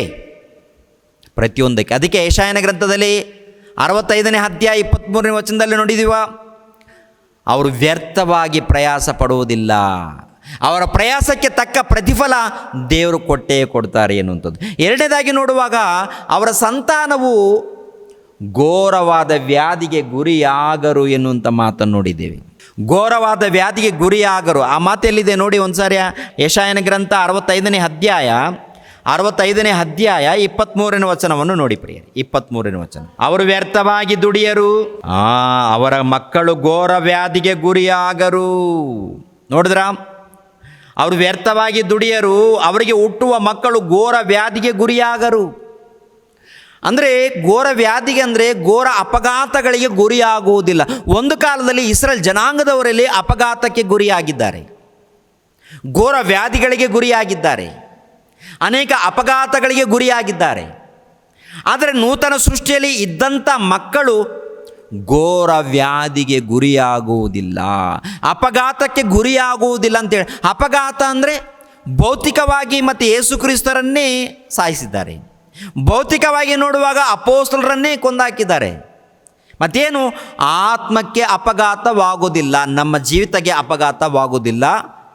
ಆ ಒಂದು ನೂತನ ಸೃಷ್ಟಿಯಲ್ಲಿ ಅಂದರೆ ದೇವರ ರಾಜ್ಯದಲ್ಲಿ ಇದ್ದು, ಆ ದೇವರ ರಾಜ್ಯದಲ್ಲಿ ಇದ್ದ ನಂತರ ವಾಕ್ಯಕ್ಕೆ ಒಳಪಟ್ಟರೆ ಅದ್ಭುತವಾಗಿ, ಯಾಕೆಂದರೆ ವಾಕ್ಯಕ್ಕೆ ಒಳಪಟ್ಟರೆ ಕ್ರಿಸ್ತನು ನಮ್ಮಲ್ಲಿರ್ತಾನೆ, ನಾವು ಕ್ರಿಸ್ತನಲ್ಲಿರ್ತೀವಿ.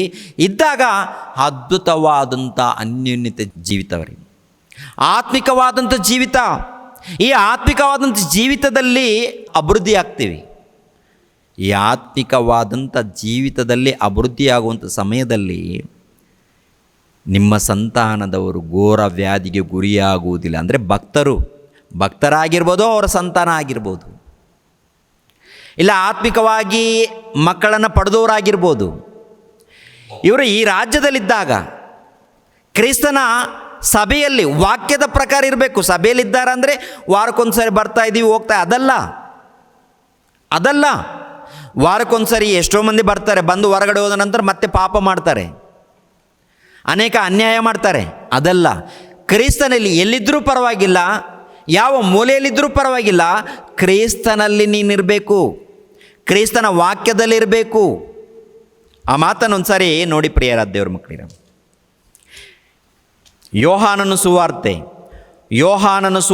15ನೇ ಅಧ್ಯಾಯ, ಯೋಹಾನನ ಸುವಾರ್ತೆ 15ನೇ ಅಧ್ಯಾಯ 7ನೇ ವಚನವನ್ನು ನೋಡೋಣ. 7ನೇ ವಚನವನ್ನು, ಇಲ್ಲಾಂದರೆ 6ನೇ ವಚನ.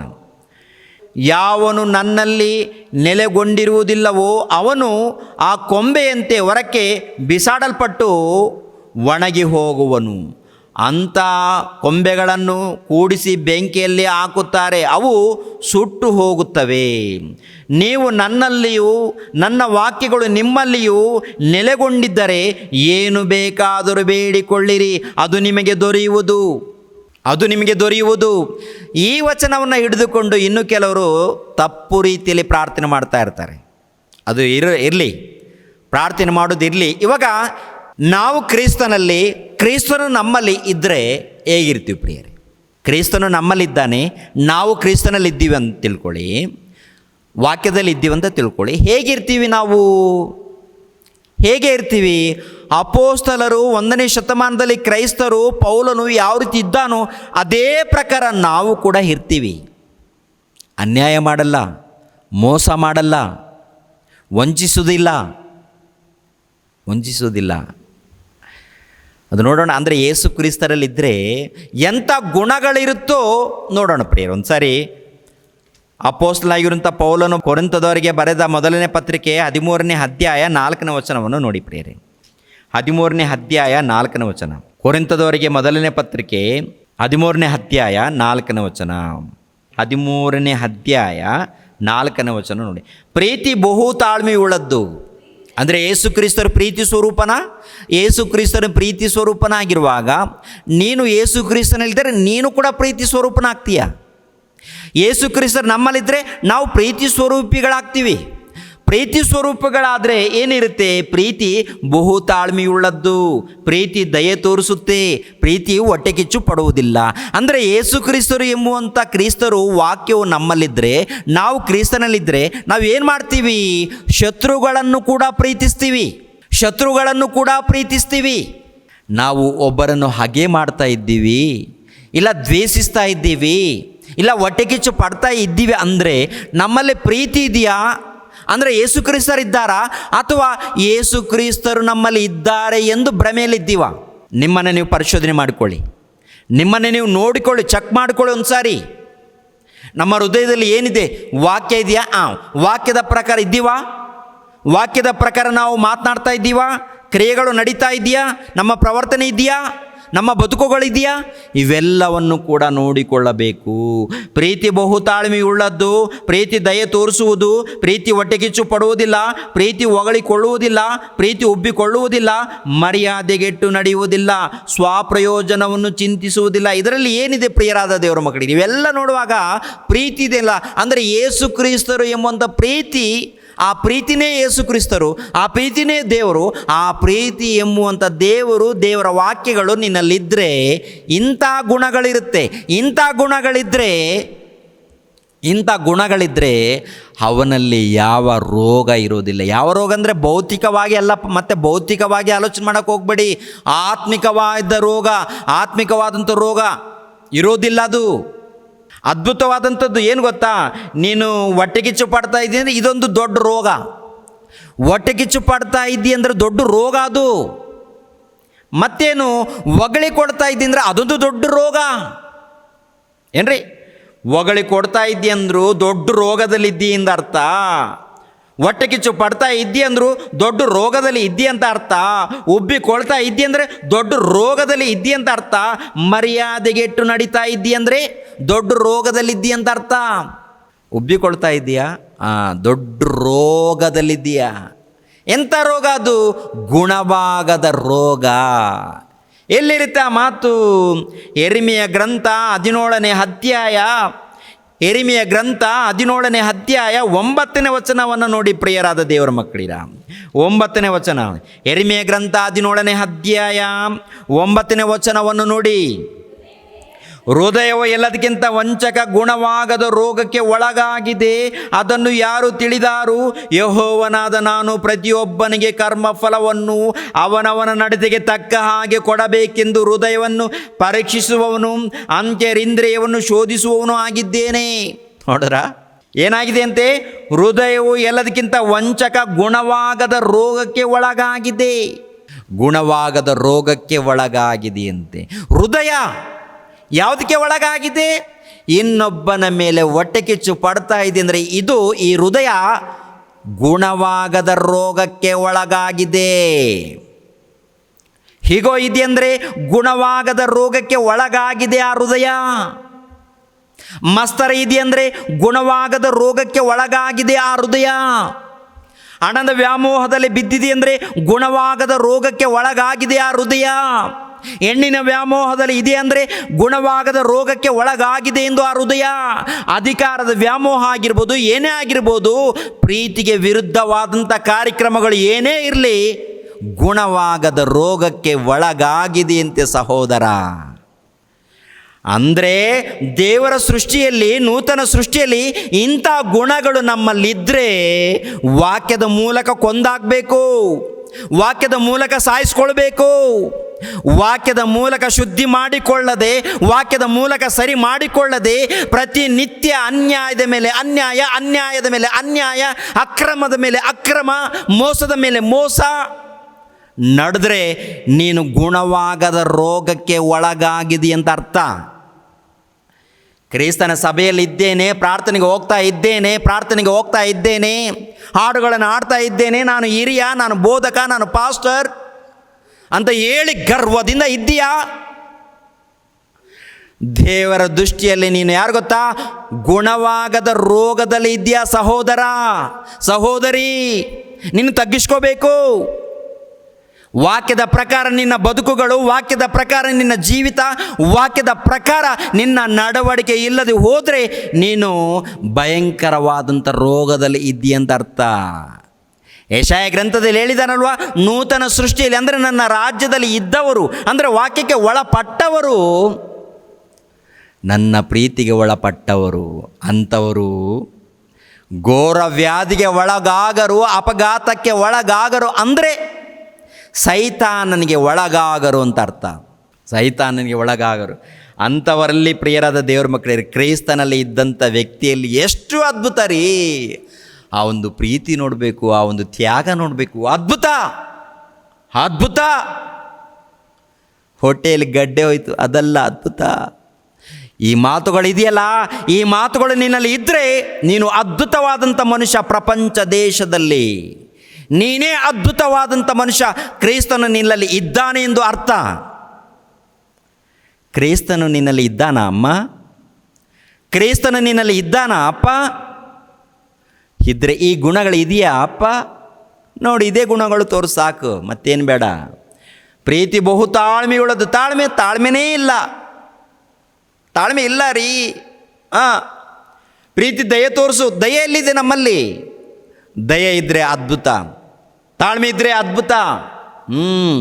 ಪ್ರೀತಿ ಹೊಟ್ಟೆಕಿಚ್ಚು ಪಡುವುದಿಲ್ಲ, ಹೊಗಳಿಕೊಳ್ಳುವುದಿಲ್ಲ, ಉಬ್ಬಿಕೊಳ್ಳುವುದಿಲ್ಲ, ಮರ್ಯಾದೆಗೆಟ್ಟು ನಡೆಯುವುದಿಲ್ಲ, ಸ್ವಪ್ರಯೋಜನವನ್ನು ಚಿಂತಿಸುವುದಿಲ್ಲ, ಸಿಟ್ಟುಗೊಳ್ಳುವುದಿಲ್ಲ, ಅಪಕಾರವನ್ನು ಮನಸ್ಸಿನಲ್ಲಿ ಇಟ್ಟುಕೊಳ್ಳುವುದಿಲ್ಲ, ಅನ್ಯಾಯವನ್ನು ನೋಡಿ ಸಂತೋಷ ಪಡದೆ ಸತ್ಯಕ್ಕೆ ಜಯವಾಗುವಲ್ಲಿ ಸಂತೋಷ ಪಡುತ್ತದೆ, ಎಲ್ಲವನ್ನು ಅಡಗಿಸಿಕೊಳ್ಳುತ್ತದೆ, ಎಲ್ಲವನ್ನು ನಂಬುತ್ತದೆ, ಎಲ್ಲವನ್ನು ನಿರೀಕ್ಷಿಸುತ್ತದೆ, ಎಲ್ಲವನ್ನು ಸಹಿಸಿಕೊಳ್ಳುತ್ತದೆ. ಪ್ರೀತಿ ಎಂದಿಗೂ ಬಿದ್ದೋಗುವುದಿಲ್ಲ.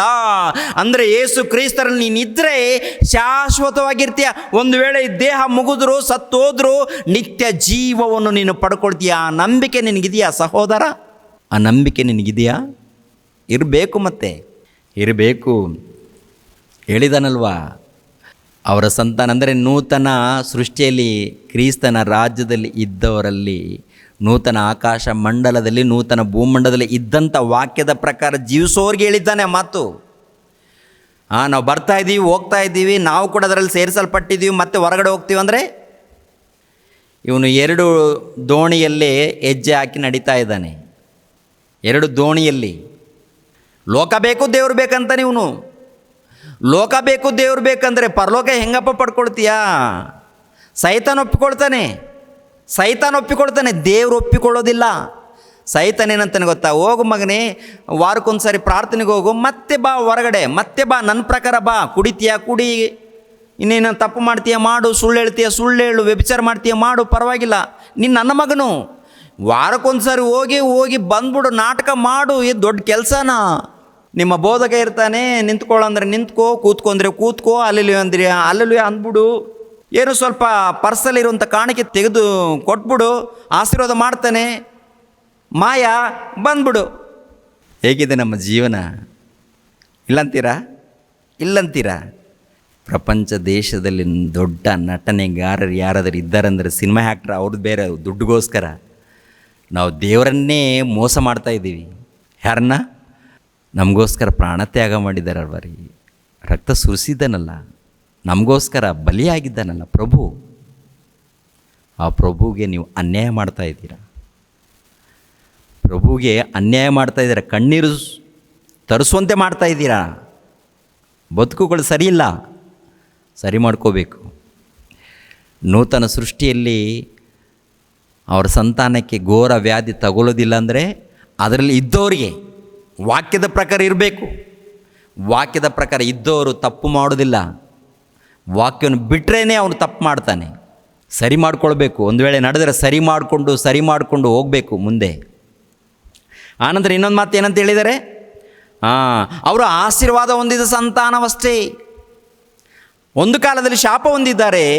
ಈ ನೂತನ ಸೃಷ್ಟಿಯಲ್ಲಿ ಇದ್ದಂಥವ್ರ ಬಗ್ಗೆ ಏನಂತ ಹೇಳಿದ್ದಾರೆ ಗೊತ್ತಾ? ಆಶೀರ್ವಾದ ಹೊಂದಿದ ಸಂತಾನವಷ್ಟೇ. ಅಪೊಸ್ತಲರ ಕೃತ್ಯಗಳು 3ನೇ ಅಧ್ಯಾಯ, 24ನೇ ವಚನದಿಂದ ನೋಡಿ ಪ್ರಿಯರ ದೇವರ ಮಕ್ಕಳಿಗೆ. ಅಪೊಸ್ತಲರ ಕೃತ್ಯಗಳು 3ನೇ ಅಧ್ಯಾಯ ಏನ್ರಿ?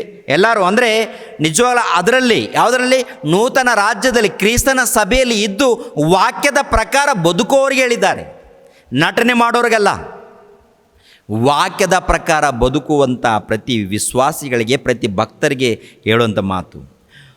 ಅಪೊಸ್ತಲರ ಕೃತ್ಯಗಳು 3ನೇ ಅಧ್ಯಾಯ 24ನೇ ವಚನ. ಇದಲ್ಲದೆ ಸಮುವೇಲನು ಅವನು ತರುವಾಯ ಬಂದು ಪ್ರವಾದಿಸಿದ ಎಲ್ಲ ಪ್ರವಾದಿಗಳ ಸಹ ಈಗಿನ ದಿನಗಳ ವಿಷಯದಲ್ಲಿ ತಿಳಿಸಿದರು.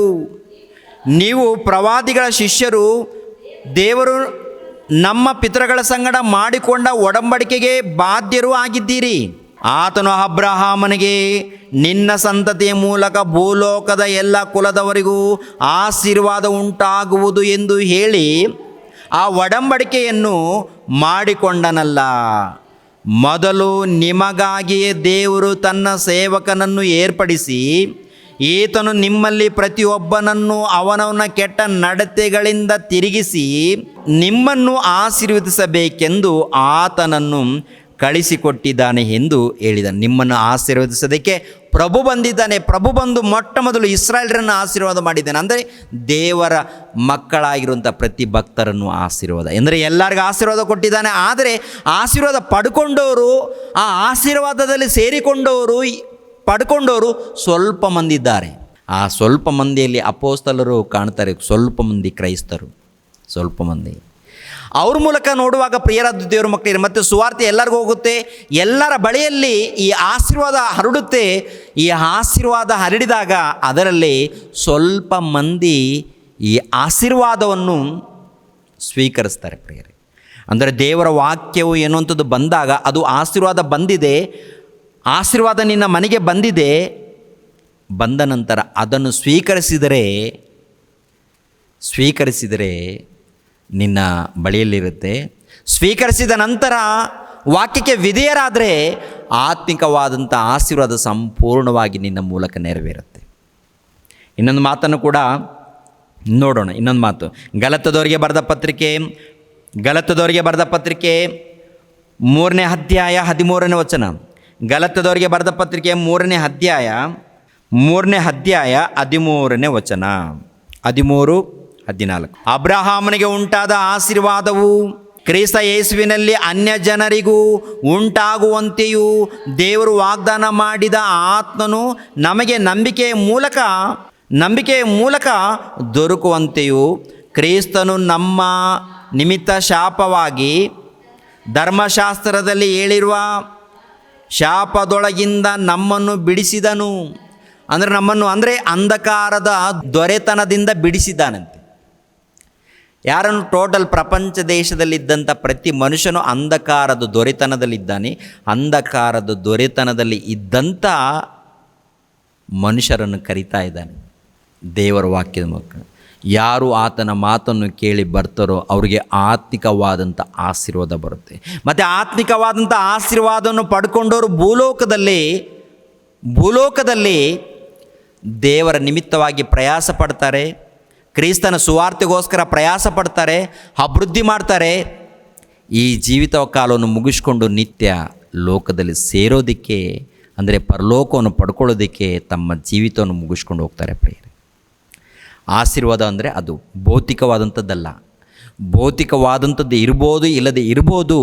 ಆದರೆ ಆತ್ಮಿಕವಾದಂಥ ಆಶೀರ್ವಾದವನ್ನು ನೀನು ಪಡ್ಕೊಳ್ಬೇಕಾದ್ರೆ ದೇವರ ವಾಕ್ಯವನ್ನು ಕೇಳಿ ವಿಧೇಯನಾಗಿ ವಾಕ್ಯದ ಪ್ರಕಾರ ಜೀವಿಸಬೇಕು. ವಾಕ್ಯದ ಪ್ರಕಾರ ಜೀವಿಸುವಾಗ ಈ ಲೋಕದಲ್ಲಿ ಶೋಧನೆಗಳು, ಕಷ್ಟಗಳು ಎಲ್ಲ ಬರುತ್ತೆ. ದೇವರ ಸೇವೆ ನಿಮಿತ್ತವಾಗಿ ಶ್ರಮೆಗಳನ್ನು ಅನುಭವಿಸ್ಬೇಕಾಗತ್ತೆ. ಅದಕ್ಕೆ ಒಬ್ಬ ಯುವಕನು ಬಂದು, ಬೋಧಕನೇ, ನಾನು ನಿತ್ಯ ಜೀವವನ್ನು ಪಡಿಬೇಕಾದ್ರೆ ಏನು ಮಾಡಬೇಕು ಅಂತ ಹೇಳ್ತಾನೆ. ಧರ್ಮಶಾಸ್ತ್ರದ ಇದೆಯಲ್ಲಪ್ಪ, ಅದನ್ನು ಪಾಲಿಸೋಗು. ಅದನ್ನೆಲ್ಲ ಚಿಕ್ಕ ಹುಡುಗನಿದ್ದಾಗಲಿದ್ದ ನಾನು ಪಾಲಿಸ್ಕೊಂಡು ಬಂದಿದ್ದೀನಿ. ಹಾಗಾದರೆ ನಿನಗೊಂದು ಕಡಿಮೆ ಇದೆ. ಏನು ಪ್ರಭುವೇ, ಏನು ಬೋಧಕನೇ? ನಿನ್ನಲ್ಲಿ ಇರುವಂಥದ್ದು ಎಲ್ಲವನ್ನು ಕೂಡ ಬಡವರಿಗೆ ಹಂಚಿ ಸುವಾರ್ತೆಗೋಸ್ಕರ ಖರ್ಚು ಮಾಡಿ ನನ್ನನ್ನು ಹಿಂಬಾಲಿಸು ಅಂತಾರೆ. ಅಂದರೆ ಪರಲೋಕದಲ್ಲಿ ನೀನು ಸಂಪೂರ್ಣನಾಗಬೇಕಾದ್ರೆ ಸುವಾರ್ತೆಗೋಸ್ಕರ ಇಲ್ಲ ಬಡವರಿಗೆ ಕೊಟ್ಟು ಬಂದ್ಬಿಡು. ಮತ್ತು ಈಗಿನ ಕಾಲದಲ್ಲಿ ಸುವಾರ್ತೆಗೋಸ್ಕರ ತ್ಯಾಗ ಮಾಡು, ಸುವಾರ್ತೆಗೋಸ್ಕರ ಖರ್ಚು ಮಾಡು, ಸುವಾರ್ತೆಗೋಸ್ಕರ ನಿನ್ನ ಬದುಕನ್ನು, ನಿನ್ನ ಜೀವಿತವನ್ನು, ನಿನ್ನ ಪ್ರಯಾಸವನ್ನು, ಅಂದರೆ ನಿತ್ಯ ಲೋಕದಲ್ಲಿ ಸ್ಥಳ ಪಡ್ಕೊಳ್ಬೇಕಾದ್ರೆ ಈ ಲೋಕದಲ್ಲಿ ನಮ್ಮ ಬದುಕುಗಳು ಏನಾಗಬೇಕು? ಸಮರ್ಪಣೆ ಆಗಬೇಕು. ನಮ್ಮ ಜೀವಿತಗಳು ಏನಾಗ್ತಾ ಇದೆ? ಈ ಲೋಕದಲ್ಲಿ ಸುಖವಾಗಿ ಬಾಳೋದಕ್ಕೆ ನಂಬ್ತಾ ಇದ್ದೀವಾ? ಸುಖವಾಗಿ ಬಾಳಿದರೆ ಪರಲೋಕವನ್ನು ಕಳ್ಕೊಳ್ತೀವಿ ಪ್ರಿಯರೇ. ಕೊನೆಯದಾಗಿ ಇನ್ನೊಂದೇನಿದೆ? ಅವರ ಸಂತಾನ ಅವರೊಟ್ಟಿಗೆ ಬಹುಕಾಲ ಜೀವಿಸುವರಂತ. ಪ್ರಿಯರ ದೇವ್ರ ಮಕ್ಕಳಿರ, ದೇವ್ರ ವಾಕ್ಯಕ್ಕೆ ಒಳಪಡ್ತಾರಲ್ಲ, ದೇವ್ರ ವಾಕ್ಯಕ್ಕೆ ಒಳಪಟ್ಟರೆ ಮಕ್ಕಳನ್ನು ಕೂಡ ದೇವ್ರ ವಾಕ್ಯದಲ್ಲೇ ಬೆಳೆಸಬೇಕು. ಮಕ್ಕಳನ್ನು ದೇವ್ರ ವಾಕ್ಯದಲ್ಲಿ ಬೆಳೆಸಿದರೆ ತಂದೆ ತಾಯಿಗಳು ಒಂದೇ ಕಡೆ ಇರ್ತಾರೆ. ಒಂದು ವೇಳೆ ದೂರ ಹೋದರೂ ಅವರು ಒಗ್ಗಟ್ಟಾಗೇ ಇರ್ತಾರೆ. ಈಗಿನ ಕಾಲದಲ್ಲಿ ತಂದೆ ತಾಯಿಗಳು ಎಲ್ಲೋ ಒಂದು ಕಡೆ ಇರ್ತಾರೆ. ತಂದೆ ತಾಯಿಗಳನ್ನು ಬಿಟ್ಟು ಮಕ್ಕಳು ದೂರ ಹೋಗಿ ಬೇರೆ ಕಡೆ ಜೀವಿಸ್ತಾ ಇರ್ತಾರೆ. ಅಂದರೆ ತಂದೆ ತಾಯಿಗಳ ಮಧ್ಯದಲ್ಲಿ ಸಮಾಧಾನ ಇರೋದಿಲ್ಲ, ಸಂತೋಷ ಇರೋದಿಲ್ಲ. ಅವರೊಂದು ರೀತಿಯಲ್ಲಿ ಬೋಧನೆ, ಇವರೊಂದು ರೀತಿಯಲ್ಲಿ ಬೋಧನೆ, ಅವರೊಂದು ರೀತಿಯಲ್ಲಿ ಪ್ರವರ್ತನೆ, ಇವರೊಂದು ರೀತಿಯಲ್ಲಿ ಪ್ರವರ್ತನೆ ಇರುತ್ತೆ. ಅದಲ್ಲ, ತಂದೆ ತಾಯಿಗಳು ದೇವರಿಗೆ ಒಳಪಟ್ಟಾಗ ಮಕ್ಕಳು ಕೂಡ ಒಳಪಡಬೇಕು. ಮಕ್ಕಳು ಒಳಪಟ್ಟಾಗ ಆಗ ಪ್ರಿಯರಾದ ದೇವರ ಮಕ್ಕಳಿರ ಅವರು ಬಹುಕಾಲ, ಅಂದರೆ ಒಂದೇ ಕಡೆ ಒಂದೇ ಕಡೆ ಅಂದರೆ ಒಂದೇ ಮನೆಯಲ್ಲಿ ಇರ್ಬೋದು, ಇಲ್ಲ ಬೇರೆ ಕಡೆ ಇರ್ಬೋದು, ಇದ್ದರೂ ಕೂಡ ಅವರ ಆತ್ಮಿಕ ಜೀವನ ಇದೆಯಲ್ಲ ಒಂದೇ ರೀತಿಯಲ್ಲಿ ಇರುತ್ತೆ. ಅನ್ಯೂನ್ಯತೆ ರೀತಿಯಲ್ಲಿ ಇರ್ತಾರೆ ಅವರು, ಅನ್ಯೂನ್ಯತೆ. ಅದಕ್ಕೆ ತಂದೆಗಳೇ ನಿಮ್ಮ ಮಕ್ಕಳಿಗೆ ಕೋಪವನ್ನು ಎಬ್ಬಿಸದೆ ಕರ್ತನ ಬೋಧನೆಯಲ್ಲಿ ಬೆಳೆಸಿರಿ ಅಂತಾರೆ. ಹೌದಲ್ವ? ಬೆಳೆಸಿರಿ ಕರ್ತನ ಬೋಧನೆಯಲ್ಲಿ. ಬೆಳೆಸಿದಾಗ ಮಕ್ಕಳು ದೇವ್ರಿಗೂ ಒಳಪಡ್ತಾರೆ, ದೇವ್ರಿಗೂ ಒಳಪಟ್ಟರೆ ನಿಮ್ಮನ್ನು ಕೂಡ ಗೌರವಿಸ್ತಾರೆ, ನಿಮ್ಮನ್ನು ಪ್ರೀತಿಸ್ತಾರೆ. ಮಕ್ಕಳು ದೇವ್ರಿಗೆ ಒಳಪಟ್ಟರೆ ಖಂಡಿತವಾಗಿ ನಿಮ್ಮನ್ನು ಪ್ರೀತಿಸ್ತಾರೆ. ಮಕ್ಕಳು ದೇವರಿಗೆ ಒಳಪಟ್ಟಿಲ್ಲ ಅಂದರೆ ನಿಮ್ಮನ್ನು ಪ್ರೀತಿಸಲ್ಲ, ದ್ವೇಷಿಸ್ತಾರೆ, ಅಸಹ್ಯ ಪಡ್ಕೊಳ್ತಾರೆ. ಆದ್ದರಿಂದ ನೂತನ ಸೃಷ್ಟಿಯಲ್ಲಿ ಅಂದರೆ ದೇವರ ರಾಜ್ಯದಲ್ಲಿ ಇದ್ದಂಥ ಪ್ರತಿ ಒಬ್ಬರೂ ಕ್ರಿಸ್ತರಿಗೆ ವಿಧೇಯರಾದರೆ ಅದ್ಭುತ ಜೀವನ. ಕ್ರಿಸ್ತನಿಗೆ ವಿಧೇಯರಾದರೆ, ವಾಕ್ಯದ ಪ್ರಕಾರ ಬದುಕಿದ್ರೆ ಖಂಡಿತವಾಗಿ ನಿಮ್ಮ ಮಕ್ಕಳು ಒಳಪಟ್ಟೇ ಪಡ್ತಾರೆ, ವಿಧೇಯರಾಗ್ತಾರೆ. ವಾಕ್ಯದ ಪ್ರಕಾರ ನಮ್ಮ ಬದುಕುಗಳು, ನಮ್ಮ ಮಾತುಗಳಿರಬೇಕು. ವಾಕ್ಯಕ್ಕೆ ಭಿನ್ನವಾದ ಮಾತುಗಳು, ವಾಕ್ಯಕ್ಕೆ ಭಿನ್ನವಾದ ಜೀವನ ಇದ್ದರೆ ಯಾರೂ ಕೇಳಲ್ಲ ರೀ. ಆದ್ದರಿಂದ ಜಾಗ್ರತೆ. ಕೊನೆಯದಾಗಿ ಅದು ಯೆಶಾಯನ ಗ್ರಂಥ 65ನೇ ಅಧ್ಯಾಯ 23ನೇ ವಚನ ನೋಡಿಕೊಂಡು ಮುಗಿಸೋಣ ಪ್ರಿಯರೇ. 65:23. ಅವರು ವ್ಯರ್ಥವಾಗಿ ದುಡಿಯರು. ಗೊತ್ತಾಯ್ತಾ? ಇದು ಅರ್ಥ ಆಯಿತು. ಅವರಿಗೆ ಹುಟ್ಟುವ ಮಕ್ಕಳು ಘೋರ ವ್ಯಾಧಿಗೆ ಗುರಿಯಾಗರು. ಇದು ಕೂಡ ಅರ್ಥ ಆಯಿತು. ಅವರು ಯೆಹೋವನ ಆಶೀರ್ವಾದವನ್ನು ಹೊಂದಿದವರ ಸಂತಾನವಷ್ಟೇ. ಅಂದರೆ ದೇವರ ವಾಕ್ಯಕ್ಕೆ ವಿಧೇಯರಾಗಿ ಜೀವಿಸುವಂಥ ಮಕ್ಕಳಿದ್ದಾರಲ್ಲ, ಅವರು ದೇವರ ಆಶೀರ್ವಾದವನ್ನು ಹೊಂದಿರುವಂಥ ಸಂತಾನ. ಆನಂತರ ಅವರ ಸಂತತಿಯವರು ಅವರೊಂದಿಗೆ ಬಹುದಿನ ಇರುತ್ತಾರೆ. ಈ ಭೂಲೋಕದಲ್ಲಿರ್ತಾರೆ, ಆನಂತರ ಪರಲೋಕದಲ್ಲಿ ಕೂಡ ಎಲ್ಲರ ಜೊತೆ ಆಗ್ತಾರೆ ಪ್ರಿಯರೇ, ಎಲ್ಲರೂ ಒಂದೇ ಸ್ಥಳದಲ್ಲಿ. ಅಂಥ ಜೀವಿತವನ್ನು ಪಡ್ಕೊಳ್ಬೇಕಾದರೆ ಕ್ರಿಸ್ತನ ರಾಜ್ಯದಲ್ಲಿ ಸೇರಬೇಕು. ಅಂದರೆ ಕ್ರಿಸ್ತನ ಸಭೆಯಲ್ಲಿ, ಅಂದರೆ ದೀಕ್ಷಾ ಸ್ನಾನ ಮಾಡಿಸಿಕೊಂಡು ಕ್ರಿಸ್ತನ ಸಭೆಯಲ್ಲಿ ಸೇರಿಕೊಂಡು ಭಕ್ತಿಯಿಂದ ನೀನು ಕೊನೆ ತನಕ, ಪ್ರಾಣ ಇರೋ ತನಕ ನೀನು ಬದುಕಬೇಕು ಭಕ್ತಿಯಿಂದ. ಆ ರೀತಿ ಜೀವಿಸಿದಾಗ ಇವೆಲ್ಲ ವಚನಗಳು ನಮ್ಮ ಮೂಲಕ ನೆರವೇರುತ್ತೆ. ಇನ್ನು ಎಷ್ಟು ವಚನ ಉಳ್ಕೊಂಡಿದೆ? 24ನೇ ವಚನ, 25ನೇ ವಚನ ಉಳ್ಕೊಂಡಿದ್ದಾರೆ. ಈ ವಿಷಯದಲ್ಲಿ ಏನೇನು ಪ್ರಶ್ನೆಗಳಿದೆಯೋ ವಾಕ್ಯದ ಮೂಲಕ ಬರುವಂಥ ಭಾಗದಲ್ಲಿ ತಿಳ್ಕೊಳ್ಳೋಣ. ಓಕೆನಾ? ದೇವರು ನಿಮ್ಮನ್ನು ನನ್ನನ್ನು ಆಶೀರ್ವದಿಸಿ. ಎಲ್ಲರ ತಲೆಬಾಗಿಸಿರಿ, ಪ್ರಾರ್ಥನೆ ಮಾಡಿ ಮುಗಿಸುತ್ತೇನೆ. ನಮ್ಮನ್ನು ಬಹಳವಾಗಿ ಪ್ರೀತಿಸುವಂಥ ತಂದೆಯಾದ ದೇವರೇ, ವಂದನೆಗಳು, ಸ್ತೋತ್ರಗಳು ತಂದೆ. ಇಷ್ಟು ತನಕ ನಿಮ್ಮ ಮಾತುಗಳನ್ನು ತಿಳಿಸಿದ್ದೇನೆ. ನೂತನ ರಾಜ್ಯದಲ್ಲಿ ನೂತನ ಸೃಷ್ಟಿ, ನೂತನ ಆಕಾಶ ಮಂಡಲ, ನೂತನ ಭೂಮಂಡಲ ಅಂತೇಳಿದ್ದೀರಾ. ನೂತನ ಯೆರೂಸಲೇಮ್ ಪಟ್ಟಣವನ್ನು ಅಂತೇಳಿದ್ದೀರಾ. ಕ್ರಿಸ್ತನ ಸಭೆಯೆಂದು, ನಿಮಗೆ ಆಲಯವೆಂದು, ನಿಮ್ಮ ಮನೆಯೆಂದು ಅನೇಕ ರೀತಿಯಲ್ಲಿ ತಂದೆಯಾದ ದೇವರೇ ನಿಮ್ಮ ಮಕ್ಕಳಿಗೆ ಹೋಲಿಸಿದ್ದೀರಾ ತಂದೆ. ಇರುವಂಥ ವಿಷಯಗಳನ್ನು ನಿಮ್ಮ ಮಕ್ಕಳಿಗೆ ತಿಳಿಸ್ತಾ ಇದ್ದೀನಿ. ಎಷ್ಟು ಮಂದಿ ಅರ್ಥ ಮಾಡಿಕೊಂಡು ಇದ್ದಾರೋ ತಂದೆ, ಅವರೆಲ್ಲರನ್ನೂ ಬಲಪಡಿಸಿ ನಿಮ್ಮ ಜ್ಞಾನದಲ್ಲಿ ಬೆಳೆಸಿ. ಒಂದು ವೇಳೆ ತಪ್ಪು ಪಾಪಗಳಿದ್ದರೆ ಕ್ಷಮಿಸಿ, ಸರಿ ಮಾಡಿಕೊಳ್ಳೋದಕ್ಕೆ ಸಹಾಯ ಮಾಡಿ ತಂದೆಯಾದ ದೇವರೇ. ನಿಮಗೋಸ್ಕರ ಪ್ರಯಾಸ ಪಡೋದಕ್ಕೆ ಸಹಾಯ ಮಾಡಿ. ಯೇಸು ಪವಿತ್ರ ನಾಮದಲ್ಲಿ ಬೇಡ್ತಾ ಇದ್ದೀನಪ್ಪ ತಂದೆಯೇ, ಆಮೇನ್. ಎಲ್ಲರಿಗೂ ವಂದನೆಗಳು ಪ್ರಿಯರೇ. ರಕ್ಷಕನಾದ ಯೇಸು ಕ್ರಿಸ್ತರ ನಾಮದಲ್ಲಿ ಆತ್ಮೀಯರೆಲ್ಲರಿಗೂ ಹೃತ್ಪೂರ್ವಕ ವಂದನೆಗಳನ್ನು ತಿಳಿಸ್ತಾ ಇದ್ದೇನೆ. ದೇವರ ಸೇವೆ ನಿಮಿತ್ತವಾಗಿ ಪ್ರಾರ್ಥಿಸಿರಿ, ಹಾಗೂ ದೇವರ ಸೇವೆಯಲ್ಲಿ ಭಾಗಿಗಳು ಆಗಿ. ಪ್ರತಿಯೊಬ್ಬನು ತನ್ನ ತನ್ನ ಹೃದಯದಲ್ಲಿ ನಿರ್ಣಯಿಸಿಕೊಂಡ ಪ್ರಕಾರ ಕೊಡಲಿ. ದುಃಖದಿಂದಾಗಲಿ ಬಲಾತ್ಕಾರದಿಂದಾಗಲಿ ಯಾರೂ ಕೊಡಬಾರದು. ಯಾಕೆಂದರೆ ಸಂತೋಷವಾಗಿ ಕೊಡುವವನ ಮೇಲೆ ದೇವರಿಗೆ ಪ್ರೀತಿಯುಂಟು. 2ನೇ ಕೊರಿಂಥದವರಿಗೆ ಬರೆದ ಪತ್ರಿಕೆ 9ನೇ ಅಧ್ಯಾಯ 7ನೇ ವಚನ.